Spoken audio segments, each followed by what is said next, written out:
Welcome to episode 30 of Two Guys One Sport, where it's all downhill from here because we reached our 30s. We are on the back nine of life, brother Chris. We are stepping up to that 10th tee box, shaking our legs, getting ready for the opening for the 10th drive of life. Welcome to that 10th tee box. You know, it's all down here from here. I told my dad that, and my dad's 60, and he goes, "What? So that means I'm dead?" And I said, "No, Pops, it means you're just hanging out in the clubhouse watching wrestling on your phone." And he's like, "Yeah, that's pretty much what I'm up to." That sounds about right. That's what I'm up to. You guys can speak for yourselves. I'm still 22, young and optimistic. Yeah, Lucky for you. How are you optimistic? You watch wrestling. Welcome, our guest host. Well, yes, you didn't let me finish. I'm optimistic I'm going to drink myself into a coma. Yeah. Have fun with that. I was optimistic too at 22, although 22 was 10 years ago, and things were 10 years ago was what, 2007? Yeah, things weren't great then either. So I guess maybe it's not then. Welcome, our guest host, Don Sal from Fizzy's Wacky World of Wrestling. How are you doing today, sir?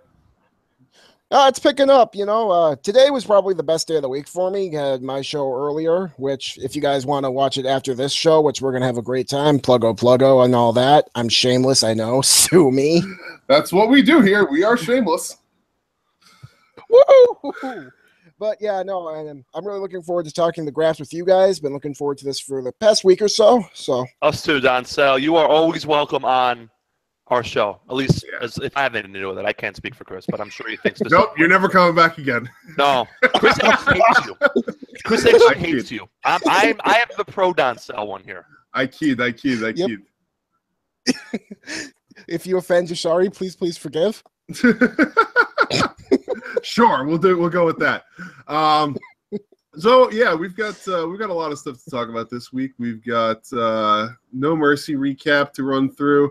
And we got a lot of, I guess we have to call it controversial stuff because there was a lot of controversial stuff that happened this week. And not even like the good kind of controversial where it's like, ooh, there's dirt and drama happening. No, it's just, this is just bad shit happening to people that, is really just unpleasant all around.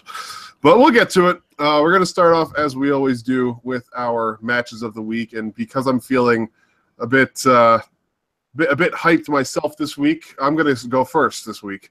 Go! By all means, brother Chris. And this is a match that is exceptionally recent, as it were, from last week's Destruction at Kobe show, which we still haven't talked about. We got to do a New Japan recap. We got to talk about we got to talk about the destruction of Hiroshima. Yeah, not that destruction of Hiroshima, the more recent one, and destruction at Kobe. Yeah, that's all going to be next week. Talking about the first one, and the first one was god-awful. Nice thing is that Hiroshima and Kobe were pretty good. Yeah, we're going to get to all that next week. Next week is going to be the catch-up on all the shit that we missed week, because we've got so much stuff to talk about this week. But I'm going to go from the Destruction at Kobe show, a tag team match. In one corner, the aerial assassin Will Ospreay and the IWGP Heavyweight Champion, the Rainmaker Kazuchika Okada, versus, in the other corner, Ticking Time Bomb Hiromu Takahashi and the King of Darkness. Everything is evil. Did Evil have his Spirit Halloween scythe? Oh, of course he did. He always does. That's one of the many reasons why I love the man. It's good that the more things change, we still have some constants in our lives, gentlemen. Yeah. See, I love the scythe. I just hate how whenever I see it, I always notice the tip of it is bent. It ruins it for me. He paid like $13 for it in a Halloween pop-up. Oh, that's the LIJ aesthetic. I mean, Hiromu got Daryl from a friggin' kid's toy store more than likely. So wait, and we don't wait, Chris. You know that we don't say that name without hushed tones. Oh, come on! He's back to life. He's fine. Leave it alone. Yep. And he somehow turned that stuffed children's toy into one of the most over personalities in all of wrestling. Indeed, but we digress. So this match has a lot of backstory and a lot of consequences to it. In the previous week, after Kushida had successfully defended his IWGP Junior Heavyweight Tag Team Championship against El Desperado, Will Ospreay came out to challenge Kushida for that very same belt at King of Pro Wrestling, which is coming up in just 2 weeks, I want to say. 2 weeks from now is going to be the weekend when King of Pro Wrestling happens.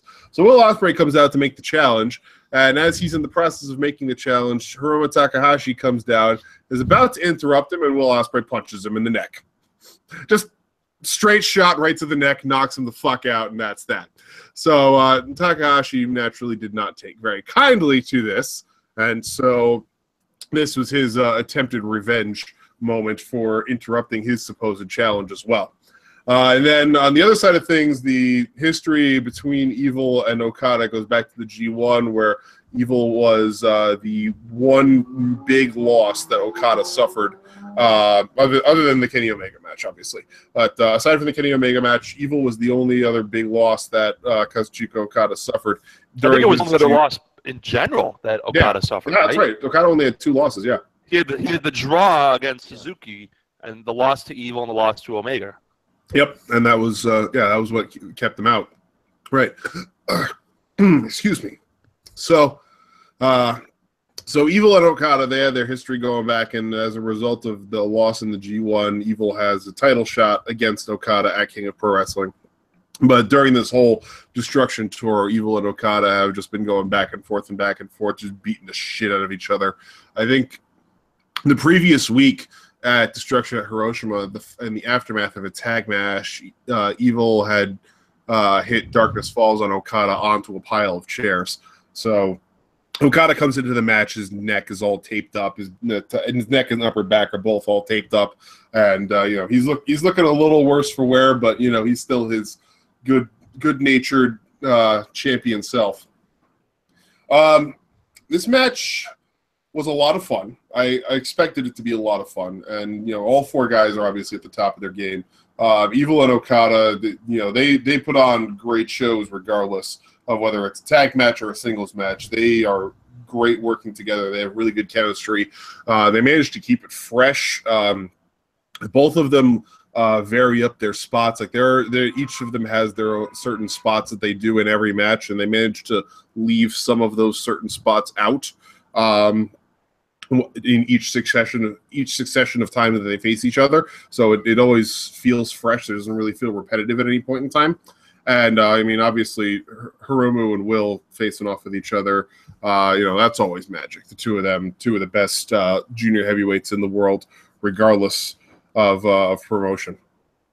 One of the big things about this match that I really liked is Will Ospreay has been criticized in the past for being an overseller. Not quite to the degree of a guy like Dolph Ziggler, where he's freaking flapping around like a jellyfish. But he gets pretty animated with his selling. He yells and curses when he gets hit. But in this match, it really made sense, and he made it work in a way that was logical, especially in spots when he was playing face in peril and Hiromu and Evil were tagging out in and out against him. Anytime that Evil hit him, Will just basically crumpled like a wet paper bag, and it's obviously supposed to be that way. Evil's probably got about 80 pounds on the guy, and he hits like a Mack truck. So, even with the yelling and the cursing and stuff, it worked in the context of the match. And there was one point when he finally had turned things around on Hiromu, and they were both going back to their quarters, except that Evil had taken out Okada previously and had put him out on the ramp. And Will gets to his corner, and he's just like, he looks up and sees Okada's not there. He's like, fuck! And he just gets up and turns around. He's like, all right, fine, I'm going to do it again. And by this time, Evil had already tagged in, so he just ran right into another fucking forearm and just crumpled again. But really showing some good fighting spirit in that face in peril role. And it felt like a standard New Japan tag match, but the fact that these 4 guys were all at the top of their game and all have great chemistry with each other really worked. The only thing about the match that I have as a complaint is that we missed an opportunity to see any interactions between Takahashi and Okada, because I feel like that would be a fucking match for the ages. Those 2 guys facing off against each other, that would be a ton of fun. But all the same, we got to the point in the match where it's the everybody does something cool spot, as our friend Rev Kane says. Finally, Will goes for the Os Cutter on Hiromu. Evil knocks Hiromu out of the way and goes to hit Everything is Evil on Will. Okada breaks it up, and then after a series of reversals, hits the Rainmaker on Evil, and then we finally get the Os Cutter off on Hiromu, and Chaos takes the win home, heading into King of Pro Wrestling. Really solid match, really fun tag match. Even if it didn't really have any stakes to it per se, besides momentum heading into the big event between Okada and Evil. Still a lot of fun, a lot of really good interactions, and I wouldn't mind seeing this match again in some form or fashion. Sure. I like all 4 guys. Yeah. I approve of all 4 guys. I am thoroughly excited for whatever happens with young Will in New Japan, because I think he's going to be a full-fledged free agent in, a year? Relatively soon, right? I think so, yeah. So you have one of the best guys in the world at his spot. Time to use him. So they are King of Pro Wrestling, right? Him and Catman. Yeah, him and Kushida are going for having a title fight. Yeah, Catman is not in the title fight. I am pretty convinced at this point that Catman is being saved. His title match is being saved for Wrestle Kingdom 12, and rightly so, being that Hiromu was the best junior heavyweight in the world.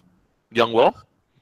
I don't know. Well, I have to think about it some more. They don't do a lot of triple threat for the title. They don't have to do it. They do very few triple threats for titles, if ever. I can't think of one off the top of my head.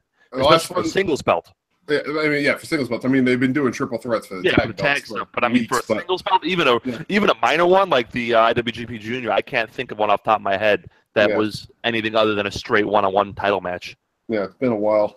It's been, let's see, thought bubble. I don't think there's been one in all. Not for the IWGP, not in the past 5 years, I'd say, unless I'm forgetting one.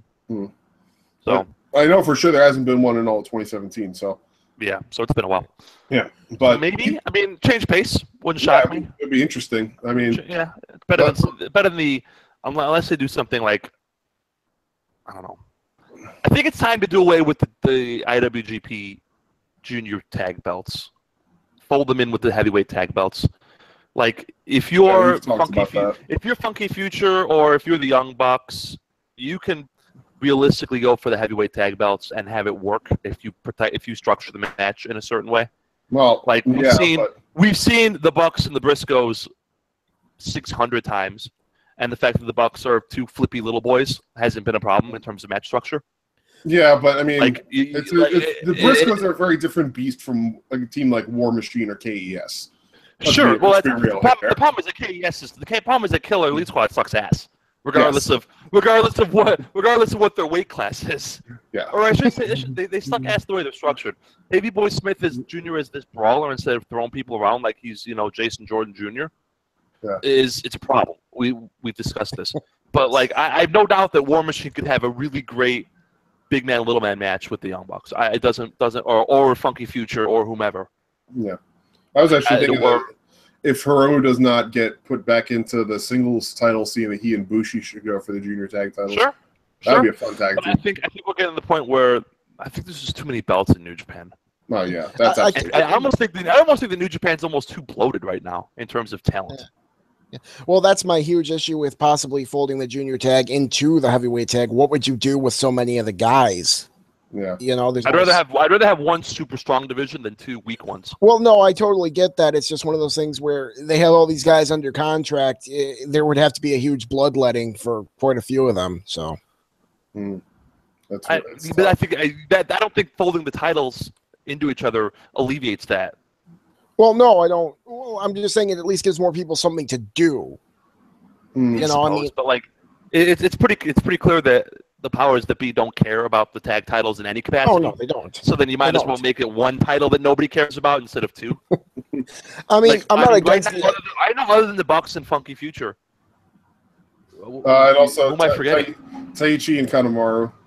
But oh boy, we don't like talking about them. Oh yeah. Oh, and also oh man, can't wait to watch Taichi. Sign me the fuck up. And also Rocky Ramirez. I mean this with 100% sincerity, Chris.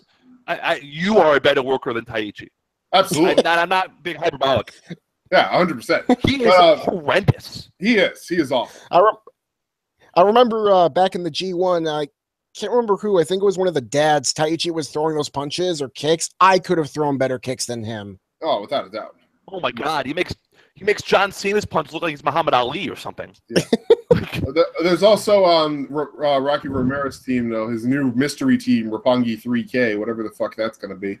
And then whatever. And then there's a bunch of guys coming up from the Young Lions they're probably going to end up putting Kawato. Okay. They're going to put Kawato and Shota Umino probably together as a tag team to start. But see, what I don't understand about the tag team is that maybe it's a Bucks only thing, but they have no problem having the Bucks wrestle the Briscoes on a New Japan show, but they will segregate the junior singles from heavyweight singles. I think it's because the Bucks are ROH, though.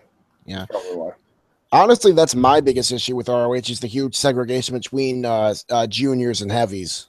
I mean, if it was up to me, I'd let them have more interdivision matches like, Kazuchika Okada, Hiromu Takahashi. That would be the first fucking interdivision match I booked. Yeah, 100%. Hell, if Okada was not in the main event, I would book that as a never openweight title match in a heartbeat. Yep. Although the problem, and I use the word problem. No, go on. Okay, I was just gonna say, isn't like the never open weight no longer even considered an open weight title, Jim? They just pretty much they just consider it like one of their heavyweight belts now? It's pretty much just a title. Well, I think speaking of titles, getting rid of that trios title may not be the worst idea either. That I will agree. But I don't know, they whatever. completely wasted that. Hell, even Bushi has said they wasted it. Yeah, it's a first world problems. Dealing with New Japan, it's just talent richness right now. Yeah, the second richest roster outside of WWE right now. Yeah, and it's only going to get better because World Tag League is coming up relatively soon, right, Chris? Yes, World Tag League is the next thing after King of Pro Wrestling, actually.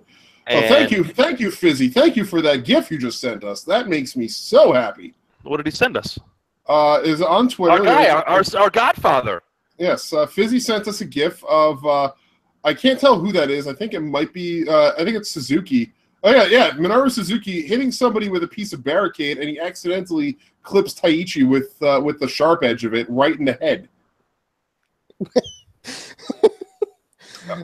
At least I think that's what it is. Correct me if I'm wrong in that, Fizzy. Yes. That's what it looks like it is, and it makes me very happy. Yeah, Taichi's so trash. Literal human garbage. Anything that causes him pain makes me happy. Very, very bad. Yeah. Don Sal, give us a match. Yeah. Yes. All right. My match of the week. We have to go back to last year's No Mercy. Ooh. Yeah.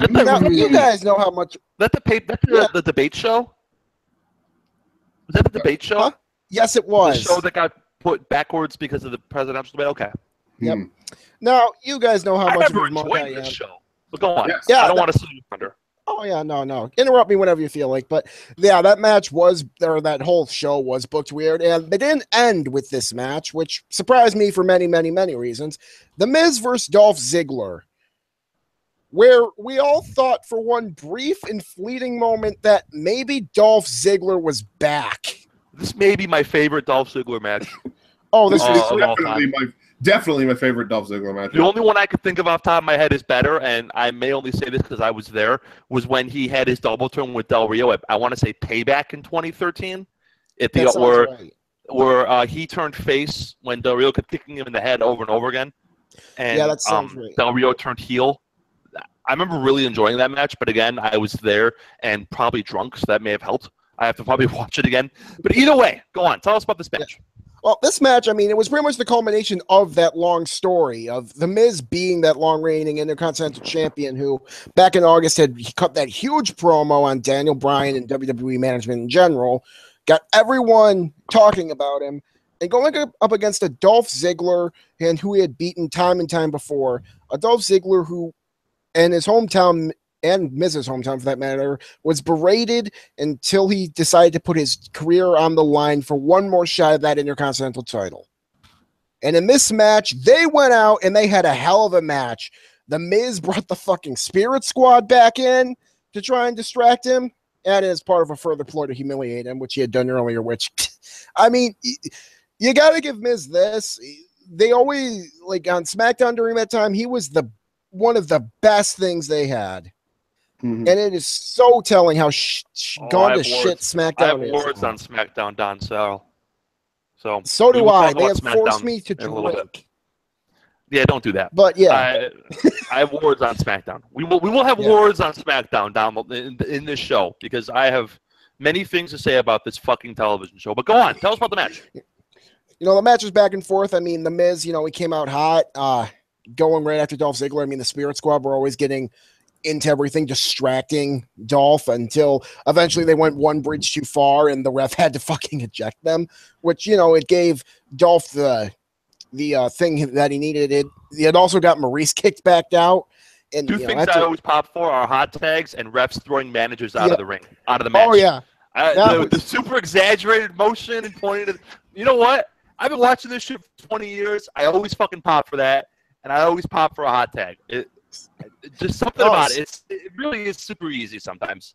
No, it really is, and I completely agree. I mean, I think this was the one I actually popped most for. The one I popped second most for was when Okada won back the belt from AJ, I think it was, when Red Shoes sent back the Bucks and everyone. If I'm remembering that right. I believe you are. Yeah, they send him to the back. They keep going for a bit. Dolph hits the super kick, gets the 1, 2, 3, and wins the title. And here's the weird thing. You guys know how much of a mark I am for Miz. I was pulling for Dolph in this match. That's how you know the Miz is great. Yep. The Miz is the Miz is one of the best. One of the best last real heels. He stays in his lane. He doesn't try to do anything he can't. He's not a super great worker, but he doesn't have to be. He steers into it. He's an awesome promo. He's a great character.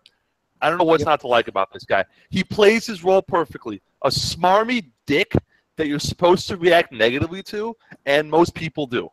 Yep. Except for in California where he gets fucking face chants. Face pops. But he and Brooklyn too. Yeah, you're right. I misheard you. I mean, hearing that, the fan in me thought it was really cool, but at the same time, I felt like that really derailed this year's No Mercy match for him, but that's later. I mean, but yeah, overall, I really love this match, and this was what cemented Miz sort of as my guy. I mean, this guy who really does rise to the occasion, who makes things better, and I feel like it was telling how bad Dolph got when he wasn't the one chasing it. It's a much different burden. I mean, even in kayfabe and out, to hold the title as it is to chase for the title, and that even happens in real sports. You watch real sports, you know how it is. I mean, it's what makes the Pittsburgh Penguins' achievement of repeating as Stanley Cup champions so impressive, and it's a much harder to defend a championship, be it in and out of professional wrestling, as it is to chase for a championship. And the problem is that very few bookers can successfully write a title defense, and that's not just a WWE problem. That's historically a problem. Like, you look at, and this is me going in the Wayback Machine, when Kerry Von Erich beat Ric Flair for the title in 1984 at WCCW, he was champion for a month because they couldn't figure out a decent way to keep the belt on him and have it make sense. They just, fuck it, we'll go back to Ric Flair. Like, it's much harder to hold the belt as it is to chase for the belt. Yes. Yep. And, I feel like, them immediately going back to Miz sort of after this match really showed how much, Miz sort of meant to SmackDown back then. So he was the MVP of a show that had AJ Styles in his prime. That should tell you everything you need to know. Because you forget, once AJ got kicked out of the title scene, thanks again, John Cena. Yep. Still bitter. Hashtag still bitter. Once AJ got kicked out of the title scene, the SmackDowns before WrestleMania, other than Total Bella's bullshit stuff, were pretty shitty.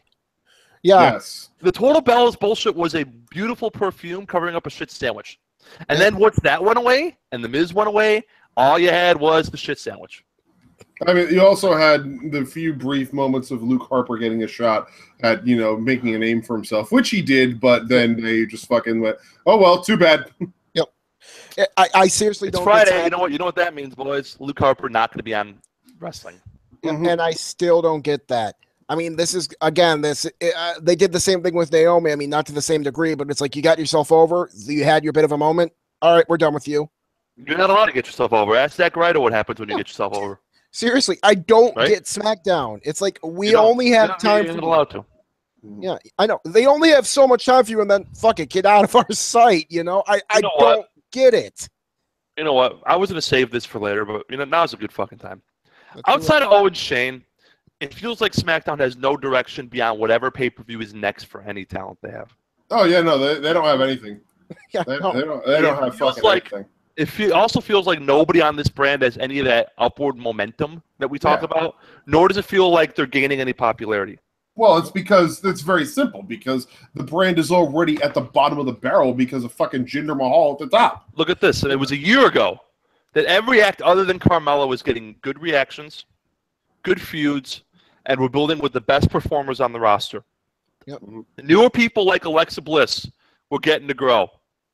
People who should have gotten shots to be the top guys and ladies on shows like Becky Lynch, R.I.P., what the fuck she is, AJ, Dean Ambrose, people who got rehabilitated after the disaster with Seth Rollins, and The Miz got to do so. Ellsworth and Slater and Rhino got developed characters. The women got identities in multiple feuds. Remember when there were multiple women segments on a television show? Oh, yeah, it was the greatest. And JBL was bragging about how SmackDown outdrew Raw, running in the same building one night later because the brand split was supposed to be competitive. Well, guess what, boys? That's all gone. Jinder Mahal is the champ. Baron Corbin gets all that TV time. AJ has done nothing of consequence since the Shane McMahon feud. Yep. And this fucker was their MVP last year. Yep. He was WWE's MVP in 2016. Him and Roman Reigns. All because Vince wants to fucking cater to a market where he has to pay the audience to show up to shows rather than the other way around. How about Charlotte? Her poor dad almost died, and she can't get loudly cheered, in part because she's a shitty babyface, and in part because she's done nothing of note since the shakeup. Mm-hmm. Right, and they're gonna, and they may or may not do this four horsewoman thing. You know what? I hope they don't, for two reasons. One, because I think it's gonna be shitty, but two, all four wrestling horsewomen are at their absolute nadir in terms of popularity. Yeah, all four of them. I honestly think Sasha's the only one who escapes that, and the only reason I say this is because at an indie show, on a dude who I remember being white and about my age, so not exactly a target demo for Sasha. He was wearing a Sasha Banks shirt. Yeah. So Sasha's maybe the only one who has any sort of crossover appeal in anything. Yeah, she's immune from that rapid and fan affection fallout that has consumed Bayley, Charlotte, and now no one's going to the shows. It's become a weekly game to see how many people you can count on the hard camera side. Yep. And sometimes it's on one hand. Mm-hmm. Like you see those photos. Yes. Sometimes it's on one hand. You know, you mentioned this. Dolph Ziggler with The Miz was awesome. And now Dolph Ziggler's doing this, whatever the hell debacle of a gimmick is. Oh my God. I don't even want to talk about that. Yeah, seriously. You know who I blame besides Jinder Mahal? Bray Wyatt. Yep. Bray Wyatt. The eater of heat. Mm-hmm. Yep. The eater of heat and the eater of cookies. Yeah. You know who else I blame? I blame Road Dogg and Vince. Yeah. I blame the creative team behind this because I don't know what happened to the creative team between this year and last year, but something happened and they no longer give a damn. Remember when SmackDown was Miz cuts a great promo, AJ Styles is a great match? Yeah. Neither one of those things is there anymore. Yep. There's none of that anymore because AJ has to carry fucking Baron Corbin and Miz is Miz is being wasted on Raw. Just like this show, it's unwatchably boring when it isn't actively bad. Yeah. Yeah. Like 2 weeks ago, I mentioned this on my show last week. I don't drink a lot. I drink maybe once every couple weeks. They drove me to have a pretty much the equivalent of 3 shots worth of rum and Coke. The equivalent of like 3 drinks worth. That is what they made me do with that racist Jinder Mahal shit. Like Jinder, when he is a governor for how fast the SmackDown motor can run, because when he is at the top of your card, no matter how you try to hide it, like there is he puts a ceiling on the show. He is. Yeah, like I said, you can be a champion in the WWE and be passable in the ring. He's not even passable. The show, he fucked up with is Schoolboy versus Baron Corbin. Yeah. The show is at the bottom of the barrel because he is the bottom of the barrel, and when he's at the top, nobody can rise above that. It's honestly kind of pathetic. And I'm at this point, checking my calendar like every single day to count down how many days it is until we get that fucking New Delhi tour out of the way. At this, so they can pay crowds to show up. Yep. As is the custom in India. Mm-hmm. What are we doing here, people? At this point, just put AJ on fucking Raw, with having been a 15-minute match every main event. Call it a day. You were he ain't getting any younger. Yeah. You're squandering one of the best talents you have. Yep. I'd also argue to save the fucking tag division from SmackDown. Why in the fuck are the Usos and the New Day continuing to put on great matches for the shit show of a brand? Yeah, why is that match in the cell? Why is that match in the cell and Mahal and Nakamura not in the cell? I don't know. All I know is one of those matches. They don't want to bother giving the cell to somebody who's that much of a shit performer. Yeah, but think about it, right? The whole point of Mahal matches is you want to keep the Sings out, so you put it in the cell. Like New Day and the Usos doesn't need the cell. They're not going to gig because nobody gigs. Nope. There's no interference. The third member of the New Day doesn't interfere in the match. He just stands there and he becomes a cheerleader, which is fine, totally cool. Because that's what baby faces do. You know, you don't want your baby face to be underhanded, and I get that. And they're not calling for it, and it works. But what do you need the cell for? It seems that the cell is just wasted here. Yeah, it is. I honestly think you touched on it earlier. The cell keeps the Sings out. I think that's why. So WWE can at least pretend to still care about Shinsuke. So when the Sings interfere and cost him the match, oh, we're not giving up on Shinsuke. See, we gave Jinder the dirty win. Shinsuke can't lose that match after that. After that racist thing, he can't. He'll turn into Booker T, circa 2003 versus Triple H, with Triple H talking about you people aren't good enough to be champions, and then beat the guy. I know. If you're gonna play the racist card, and you shouldn't, because the racist card is stupid, and dumb, and cheap, and idiotic. But if you're gonna play the racist card, the guy playing the racist card needs to lose. I wish he would lose. I'm being told by people he's probably not going to lose, and the more I think about this fucking company, the more I think they're right. You can't have the racist win. No, I know you can't. I don't care how dirty it is. I don't care how dirty it is. The race, if you're gonna play the racist card, that shit needs to be like a bust. Yeah. That can't be. You can't play the racist card and then hit blackjack. Especially if after it fucking bombs as hard as it did, where literally everybody is coming out of the woodwork to fucking call you out for it. It's idiotic. Yeah. Literally everybody came out of the woodwork and said that was too far. That was too much. You went too far with that. And they steered away from it this week too. Yeah. So at least they got that sort of good sense. Yeah, at least they knew. You can't. The racist can't win. It doesn't work. There's no way, because it. Well, look, I agree with that, but this is Vince fucking McMahon booking it. The guy who said the N-word on live TV. We are expecting him to do what's right. That's my only question here. We're really expecting him to get that. The guy who, who listened to Triple H's bullcrap BS play and still had Booker T lose. After a pedigree and about 45 minutes between the pedigree and the cover. That was the best part.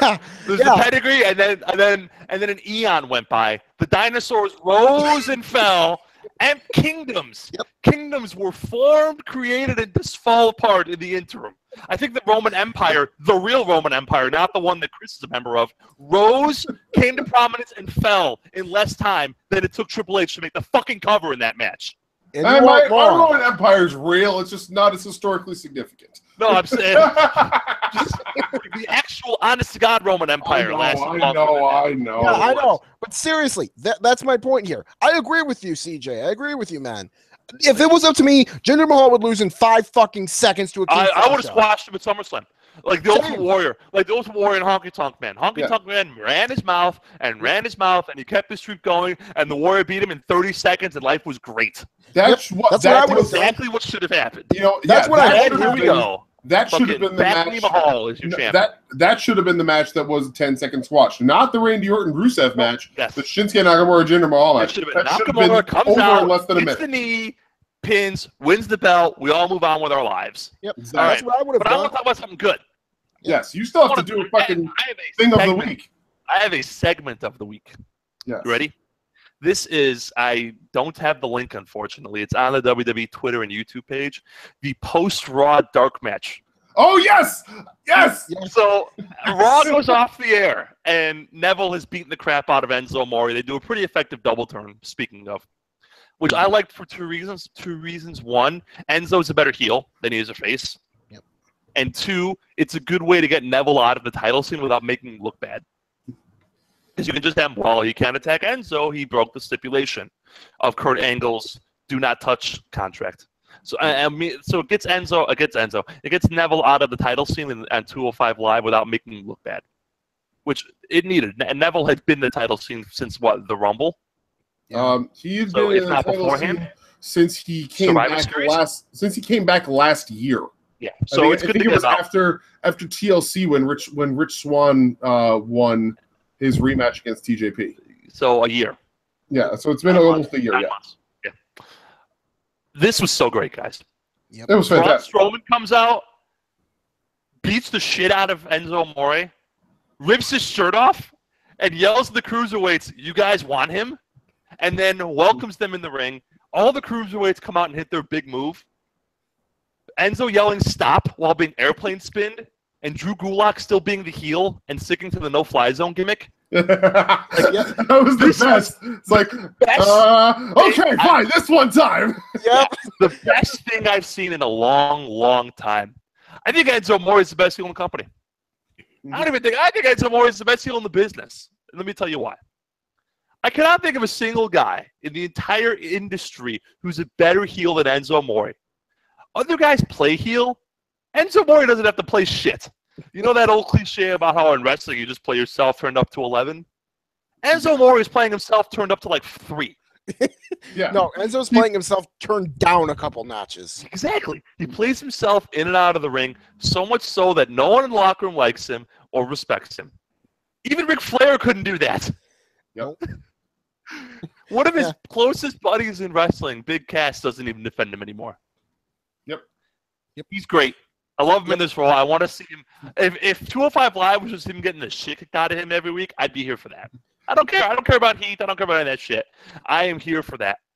You know, I gotta say, how funny would it have been? Lick, and he's an annoying as fuck, but the guy's magic on that microphone too. I'll say that. How funny would it have been though if after Braun did his shtick there? And this is just me because of me enjoying throwing some real life into the angles. But how funny would it have been if after Braun did his shit, we then heard Liv Morgan's entrance music and she came down to the ring and started kicking the shit out of Enzo. Yeah, you're the only one who cares about that. I would have enjoyed it. Yeah. I mean, although I should admit, I would enjoy anyone coming down from that ring just continuing to kick Enzo while he's down and dying. While I am fantasy booking 205 Live, I hope they give Enzo a bodyguard like Diesel. Enzo could stay at, not Kevin Nash. Enzo could stay at 205 Live a bit with the big guy protecting him and then manage the big guy on Raw.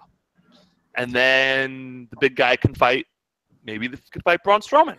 Maybe he can fight Big Cass when he comes back. And I can think of a guy down in NXT right now who's 7 foot tall, just came in the company, bouncing on the house show circuit, and Donovan Dijak could be good for this role. Nah, he's the bodyguard. No. Why not? Dijak is a good enough talker on his own. It doesn't. So Dijak is Bobby Heenan was paired with Ric Flair and Arn Anderson. It's not unprecedented for good enough talkers to be paired with better talkers. Yeah, but you want to introduce Dijak to the main roster, or you want him to waste a year in NXT? I actually wouldn't mind him wasting a year in NXT because then at least he'd be able to utilize his talent. Yeah, I'm more morally opposed to this than anything. It's more like I hate Enzo so much I don't want anyone getting tainted by him. Yeah, exactly. Breaking news: wrestling fan hates heel. News at 11. I mean, I know he's eliciting the response they want from me, but wrestling fan hates bad guy. Oh no! Whatever shall we do? Dijak is also better suited to being a baby face. So if you want to pair Enzo up with a heel, you pair him up with Lars Sullivan. That's who I was thinking. Oh, okay, I could be talking to that. Yeah. Can Lars talk? I don't think it matters. No, but I haven't heard him talk, but that's why I'd pair him up with Enzo, because he can talk for him. He says, "How dare you?" pretty nicely, but other than that, I don't think he really does a whole lot of talking. So just a lot of roars. I'm okay with that. That's who you would pair him up with if you really want to do that. Roars are good. I'm with Sal on this. I really just don't want anybody. I mean, it's not just that he's a heel; it's that he's a real life garbage person. I don't even see you guys care about that. I don't care about that. I know you don't care about that, and I know I care about that too much. I know I care about that too much. That's the thing, though. The audience is starting to turn the corner into the point where people are starting to care. They're cheering. They're booing a bad guy. That's the point. Yeah. But I guess my huge question about this, though, and I know WWE doesn't care, like we've established, but are they booing Enzo the character, or are they booing Enzo the person? Seth Rollins is a garbage person. People like him. People like him a lot less. Cheating on his girlfriend. People like him a lot less after that, though. Yeah. People like him a lot less. Garbage people. Breaking news: a lot of garbage people in professional wrestling. Oh, absolutely. Yeah. Oh, yeah, I know. We were just talking about one before we came on the air. Yeah, it happens. And I would posit that Enzo Amore is not as much of a garbage person as Seth Rollins is. Enzo Amore is just a dick. Seth Rollins is an adulterer. Yeah. Enzo is an adulterer too, by all accounts. But that's what it is. So yeah, that's why he and Liv aren't together anymore. Yeah, and why Liv is making googly eyes at Tyler Bate. But that's another story for another day. This is why I follow no wrestlers on Twitter. Are Liv and Tyler Bate dating now, or it's basically like. I don't mean to put the kibosh. I'm sure Ryan Satin has a podcast. You two can go on and talk about wrestlers' personal lives. I don't care, to be honest.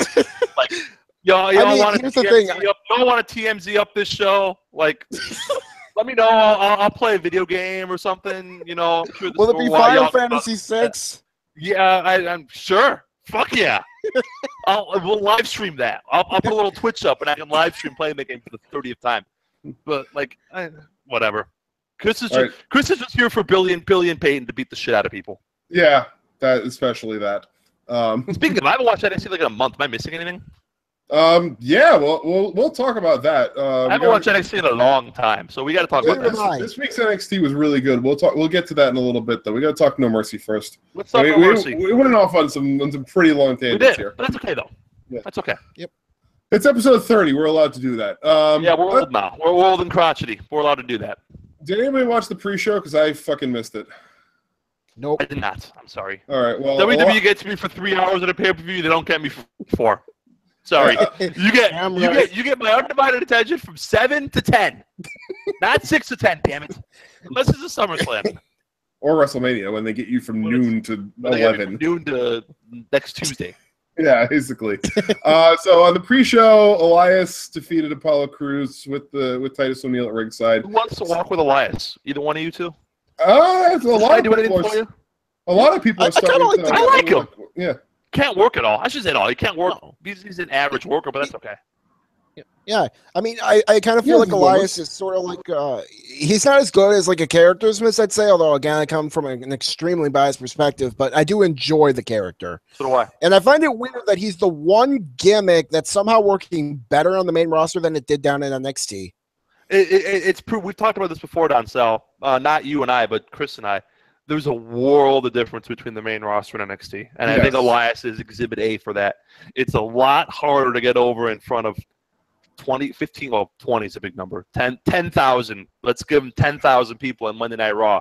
And all the people who don't watch NXT, who just watch Raw or SmackDown, than it is to get over in front of 300 neckbeards at Full Sail. Yeah, seriously. I talk about them all the time. My dad doesn't watch a second of NXT. Never watched an episode. He doesn't have the network. Never watched an episode in his life. So when guys debut from NXT on Raw who we know, they're brand new slates to him. So it's up to them to get over in front of him, quote, the casual fan, quote unquote, and others like him. I guarantee he's not the only one in the world who doesn't watch NXT, who watches the main roster shit. Absolutely, yeah. Some stuff works, some stuff doesn't. I should ask my dad what he thinks of Elias. I'll shoot him a text. See if he gets back to me today. I will say father this. Yeah, Dad loves Revival because my dad's old, and old wrestling fans love the Revival, and young wrestling fans love the Revival because the Revival are great. Yep. Only people who don't love the Revival are your boys, the Young Bucks. And the Doctors. The Doctors love them too because they're always hurt. Yeah. But, Anyway. I do. Let us know what your father says, because Father of Curtain Joker is one of my favorite, as of not yet seen people on this show. Yeah, I'll ask him. I'll text him right now. Yeah. Let's see. So the Elias defeated Apollo Crews, as I said, and they ran the same match again on Monday Night Raw. Same results. Only after the match, Elias started putting the boots to Apollo. Titus went in to break it up. Apollo then started attacking, or I should say, Elias then started attacking Titus. Titus fought back, though. So they might be setting up a match between Titus O'Neil and Elias. Oh, God. Probably Unless Titus O'Neil's gotten a lot better. This match could be no good. Yeah, it's probably going to be pretty bad, but yeah. Okay. I mean, just keep Titus as a manager. If it's 3 minutes, then whatever. Yeah. I mean, I'd keep Titus as a manager. He's actually really good at that. He is. Yeah, he's really good as a manager. Here's the thing with Titus. He's a great promo. He's a great character. He's a terrible wrestler. Don't have him wrestle. Yep. Not complicated. They need to really I know that they're not going to do it because they're not committed to it, but they really need to do some more with the Titus brand and have start bringing in more people. Make it a legit thing. But I mean, you don't need to New Japanify WWE and have everyone be a stable. But I am okay with a stable that has people from the top of the card, the middle of the card, and the bottom of the card in the stable. Yeah. I mean, they friggin' abandoned the whole concept that Kira Tozawa was part of the Titus brand for some reason. I'm still pissed at that. Oh, me too. Yeah, it came out of nowhere. Yeah. But that's all right. I mean, that was, like I said, it's a pre-show match. Nothing. Yeah, I don't watch it. I'm told it was okay. I don't watch it. This is a great gift. You're not kidding. Yeah. Sorry, I'm just thank you again, Fizz. Twitter. Fantastic gift. On to the main card, the opening match of the show. The Miz defeated Jason Jordan in an intercontinental title match. Again, interference from the Miztourage, as to be expected, but what are you going to do? I missed most of this match, but I'm not the biggest Miz fan, so I really wouldn't be able to say a whole lot about it. You guys should probably be the ones to talk here. I thought it was all right. It wasn't anything special. It was astonishing to me that even the greatness of the Miz couldn't get Jason Jordan over. In terms of even the Miz, guess who's the only person so far to get Jason Jordan over is ding ding ding Roman Reigns. Ha ha ha. Yeah, I mean, watching this match, it was kind of weird. And part of the reason I brought up that Miz match was because a year ago, the Miz would never get a face reaction except, maybe against that John Cena stuff. That was the only time. My dad got back to me. My dad. I think he's okay. They should let him work his gimmick more. He could become a real good heel. All right. That makes sense. Yeah. My dad never watched a second of NXT. He doesn't know that Elias Sampson floundered in NXT. He doesn't care. He sees stuff on the main roster. He reacts to it. Yep. Your dad is a wise man.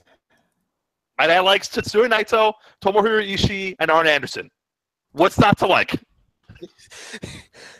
We need to turn your dad into the Papa Hales version, the Chicago version of Papa Hales. Yeah, my dad doesn't watch. I've asked him multiple times. He wants to go with me to any shows again. No, I'm good. Which is too bad. But yeah, I just sent you guys something that we'll get to later. But I just want you to bookmark that thing I just sent you. But the thing with the Miz, everything about him is great. The in-ring is not. Yep. But against Jason Jordan, it was fine. I thought there were some timing issues early in this match. They couldn't get on the same page. I thought it picked up. Match was good. It was okay. It was okay to good. I don't know, 3 stars maybe. I had it a little lower. I had it at 2 and 3/4. Thereabouts.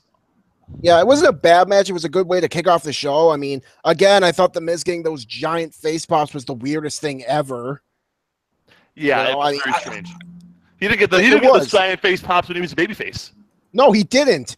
And part of me wonders, do they actually pull the trigger on Miz and turn him heel? I mean, I know it would be kind of. I know it'd be kind of crazy, but the only reason I ask is because WWE is hurting for faces.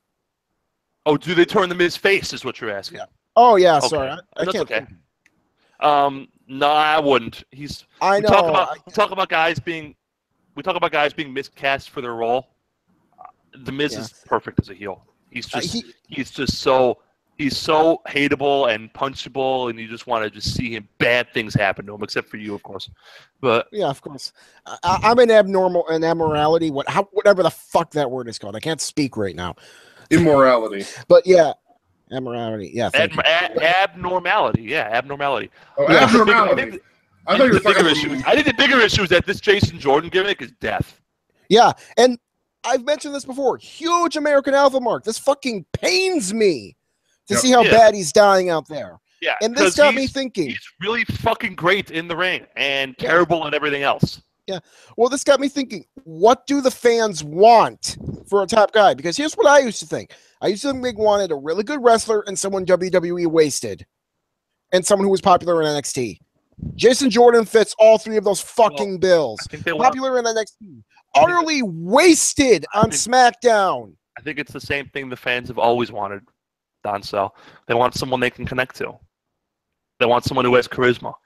Like, we talk about this. They want something that they choose. They want to feel like they're in control. Is what it is. They want some. We talked about this earlier. They want the earlier when we discussed the backgrounds of people, the athletic backgrounds, and how it doesn't really matter if you're charismatic. Like, they want someone who's charismatic, and Jason Jordan is not charismatic in his current role. Maybe as the heel who lied to Kurt Angle with Corey Graves' help, he can become more charismatic. I don't know. Maybe if they did more of that goofy shit that they did in NXT with him and American and Chad Gable when they were the Goofy Boys, that worked. That endearing silliness. Mm-hmm. But this current version of Jason Jordan, who shows up, has great matches, and nobody cares about. Like, you could hear a fucking pin drop during his entrance. Yep. At some point, it's on him. It's not, and believe me, I will blame the company from now to the end of time, but it's on him to get over at some point, some form or fashion. Mm-hmm. Yeah, I will agree with that. I mean, my dad has more thoughts on Elias. They got to let him beat up some more guys to build them up so somebody big can pin him. So who would you have Elias beat up? Anybody from the Cruiserweight division? Jason. I mean, we're talking about him, Jason Jordan. Sure. Mm. Sure. Might as well. Yeah. Okay. I mean, they got to have, I don't know, something's got to change with this guy because he's too talented to have this type of reaction. He's too talented. He's too good at this. He is. I honestly think breaking up American Alpha was somewhat of a mistake. I mean, I know they were doing dick all on SmackDown, but you couldn't have just brought them both over. Yeah, so do I. You couldn't have, like, I've said this before. I'm starting to turn around to the tag teams on one show, women on the other. In terms of terms of way to bolster both shows' depth. Yeah. Yep. At this point, get the argument. I would be okay with Raw being the tag team show and having two great tag matches a week. Yep. Like, I'd be okay with that. I get the reasons why people argue against it. Wouldn't make up 40% of the demographic now, and separating them to one show would potentially kill a show. I get that, but at the same time, but SmackDown, you're not doing anything with women now, though. Yeah, no, exactly. That's what I was going to say. Like you said earlier, with the whole junior tag and tag division in New Japan, we're having two really bland divisions because we need to keep all these people on both shows. Yeah, I don't know. I know. I'm not against that idea. I like that idea. I just don't. I'm starting to come around to it. I get why it doesn't happen. I get it, but I'm starting to come around to it. So I think I'd rather have one big division with a shitload of depth, because not every feud needs to be for a title. Nope. You can have a tag team feud that's just two tag teams don't like each other. Yeah, I mean, they were doing that sort of thing. Well, I mean, they were building towards something to that effect with the Fashion Files, but that has fucking disappeared into the ether. And they were doing that with the Hardys and with the Revival before the Revival got hurt. So, and the Hardys got hurt. Hardy got hurt. Yeah, it's laziness, honestly. It's the writers don't want to come up with anything creative to structure a feud around, so they're just fucking being lazy about how they write these things. My dad has more thoughts on Elias. My dad's sending me tons of thoughts on Elias. He would be good next year if they let him win some. Then lose to guys like an Ambrose or a Rollins. They need someone other than The Miz who's a real heel. He's good on the microphone. He gets heat from the crowd. Just let him grow the character.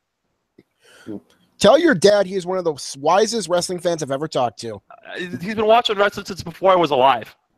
I gotta have him on the show somehow. I don't know how. Yeah, but I gotta have him on the show. We gotta get your dad on the show. Like, how about this? He's better at this shit than I am, and he's sitting here texting me.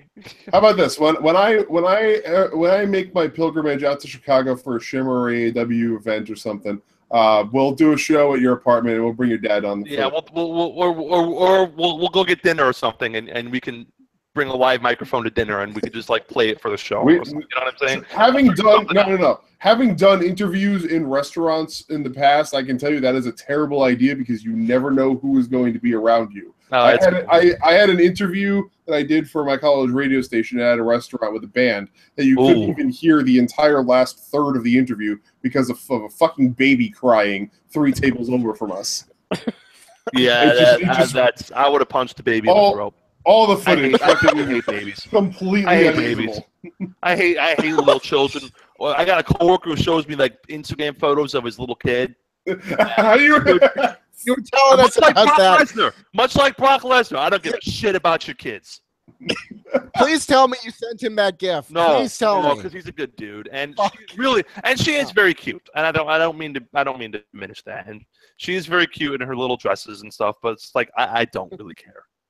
Yeah, it's a mild annoyance more than it is aggravation.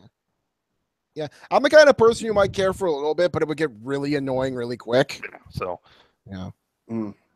Finn Balor, Bray Wyatt, also known as the time George went and got Thai food. Well, you missed out because this was actually one. I saw 90% of this because I ordered it when they started the little intro, when they started the video. So by the time I went and picked it up, the match had just started. So I saw about 90% of this match. This was honestly the best singles match on the card. Is that because this match was that good, or because the other singles matches were so bad? And a mix of the two. Cena Roman Reigns was better than this. Come on. No. That's a bridge too far, man. And I am not the Roman Reigns fan. And I'm a John Cena fan, but that match is better than this. I don't like this match. Okay, fine. I'll give you that. But the match definitely excelled beyond what my expectations. Absolutely, you're absolutely correct. Yeah, I don't like Finn's gear at all. By the way, I think it makes him look like he belongs on 205 Live, and that's not a positive. That's probably what Vince is trying to do because he probably wants Finn there because you know Vince and how he loves big sweaty men. Bring Donovan, who you don't love big sweaty men. I do, but not to that fucking degree that I will, deny the talent of those who are not big sweaty men, because that's what Vince does. He denies the talent of those who are not big sweaty men. Yeah. Vince does not have a love; he has a lust, an overwhelming and all-encompassing love. I like this match. I thought this match was good. I thought this match was really good, actually. Yeah, I thought it played well. I thought it played well to both guys' strengths. I thought Finn Balor, babyface of fire, was good. I thought Bray Wyatt as the mean guy was also good. I also loved. I do hate this was a man versus man match. Like, what in God's name is that supposed to mean? Yeah, it's like every other match in the history of the world. Great.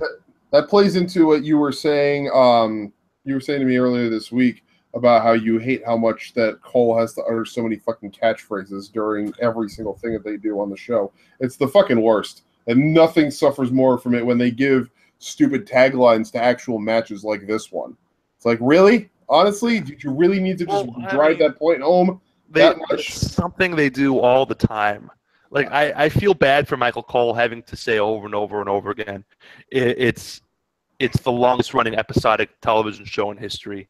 It's the big dog, the big dog. And I'm not just picking on Roman Reigns. He does it for everybody. Yeah. Everybody has a catchphrase. Among men. Yes. Everybody has a catchphrase. Largest athlete. Yeah. Everyone has a catchphrase because they just beat it into the ground over and over and over again. So it's just they treat their viewers like they're dumbasses. Yeah, yep, they do.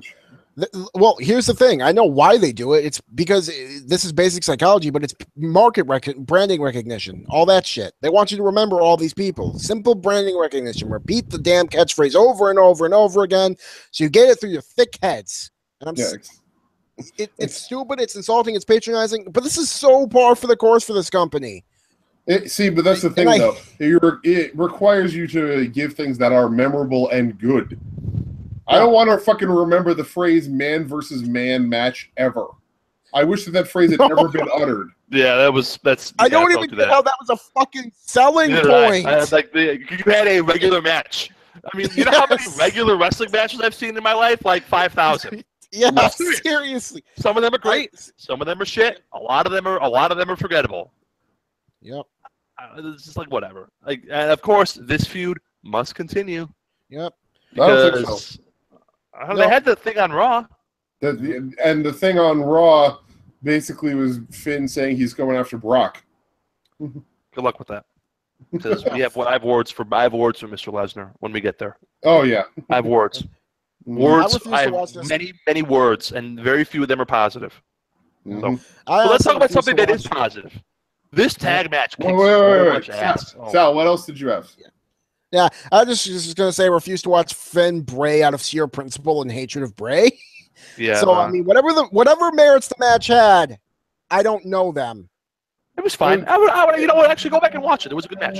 Yeah, it wasn't that bad. I'm not a Bray Wyatt fan at all. Neither am I. Like I am very much in the anti-Bray Wyatt camp after the garbage year that he has had, and how much it brought down everybody around him. There were far worse ways to spend 20 minutes watching a match than this one. Yeah. All right. Would you say those 20 minutes were better spent than me looking up a curry recipe to make on Monday? Just go to a Thai place and buy curry. Like I did. Well, he's trying to expand his skills and horizons. Give the man his credit. Let me know how it goes. I will. I'm trying to learn how to cook. So. I applaud your efforts, Sal. Good job. That's awesome, Sal. That's awesome. Yes, are you really trying to learn how to cook? That's cool as hell, because I am a big fan of sesame seed oil, especially if you're making fish, because it gives fish that like smoky, nutty, earthy flavor, especially with like a darker fish like a salmon. So I don't know. Our next podcasting venture: 3 guys, 1 oven. Yeah, and if you think my dad knows about wrestling, you should. My dad knows a shitload about cooking. 3 guys, 1 stovetop would actually be a better name. 3 guys and a saute pan. You know, in my case. Beautiful. I live and die on the stovetop. I think I've turned the oven on like 3 times in my apartment. I've been here for 6 months. Mm-hmm. Oh yeah, same here. Whatever I make, it's usually always over the stovetop. Never use the oven. So, all right, tag team match. Cesaro had his teeth knocked in his head, literally. This match kicked all the asses. This was the best match on the card. This match. This was the best. This was one of the best matches all year that the WWE that anyone has put out. I mean, this is not a match of the year contender, but it is in that tier below it. I went 4.5 stars. I love this match. Yeah. The only thing I hated about this match, the only thing I disliked is that the kick-ass powerbomb onto another guy powerbomb spot wasn't the finish. Yep. I get why, because they weren't supposed to win. Mm-hmm. Like I would have been furious if after that spot where Seth Rollins gets powerbombed onto Dean Ambrose, Cesaro or Sheamus wins with the bro kick. I would have been pissed as all fuck if they had won that match with the regular move after doing a spot that cool. Yeah, but I'm a little more okay with doing a spot that cool because they lost. You know, you understand what I'm saying? This was 2 different matches. This was the beginning, which was a regular tag match, hot tags, keep the guy in the corner, and then the end, which was guys just throwing bombs at each other. Yeah. It almost turned into a tornado tag match because like they weren't even bothering with the whole, get out of the ring after 5 seconds. The ref was just like, whatever, just, do your thing. And I think that was how about the double team Razor's Edge / Bad Luck Fall? Oh my God, that was fantastic. Like, guys, I adored this match. Mm-hmm. I was like jumping up and down in my chair watching this match. It was every near fall was Can we have these guys do this again? Can we have these 4 dudes just wrestle each other from now to like the end of the year? I love how both of the tag team title feuds going on right now are both like all-star caliber feuds. But because WWE hates tag team wrestling, they're just going to end up, getting thrown to the wayside eventually. Yeah, and the tag team scene in NXT is apparently pretty solid too. Oh yeah. Oh, that's we're gonna get to that. That was fantastic. The best tag team wrestling on the planet right now is in the WWE, and it's not close. Surprising. Which a year ago you would have said Ring of Honor, but now it's just this is. Sorry. This match. I love this match. Yeah. This is everything I wanted in a professional wrestling match. Kudos to all four of you guys. Kudos to Cesaro after getting his teeth knocked up his head. If that was me, I would have curled into a ball and cried for an hour and a half. Mm-hmm. And he's like, I got this. I'm going to finish the match. Put the gloves bleeding all over his fucking self. Like, Jesus Christ. That was gruesome. Yep. My question is, why do these guys give so much for this company? Like we've mentioned before, like you guys said before, they're eventually going to get thrown to the wayside. They're professionals. And some... Because they like getting paid. So they like getting paid. They're professionals. And in a lot of it, a lot of the rewards are intrinsic. Or a lot of the rewards are your own personal satisfaction doing a job well done. Yeah. Because in the end, honestly... Stupid question. I'll go on.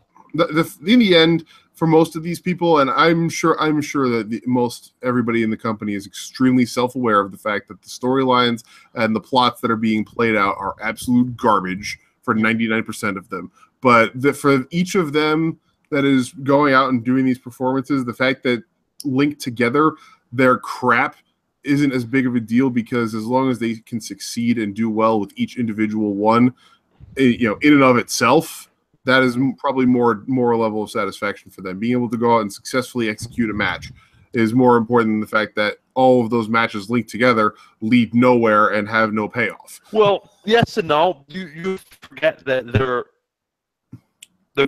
not the fans sitting on the outside saying, "Why aren't you pushing so and so?" Yeah, exactly. To them, they're just a guy showing up doing a job. Mm-hmm. They shouldn't. They get paid the same, win or lose. I loved Sheamus and Cesaro in this role. They are absolutely perfect where they are. I hope they are a tag team for the next 30 years. I hope 30 years from now we'll get in some armory, Sheamus is bro kicking dudes. I cannot believe that I care about Sheamus at all, and yet I care about him in this role.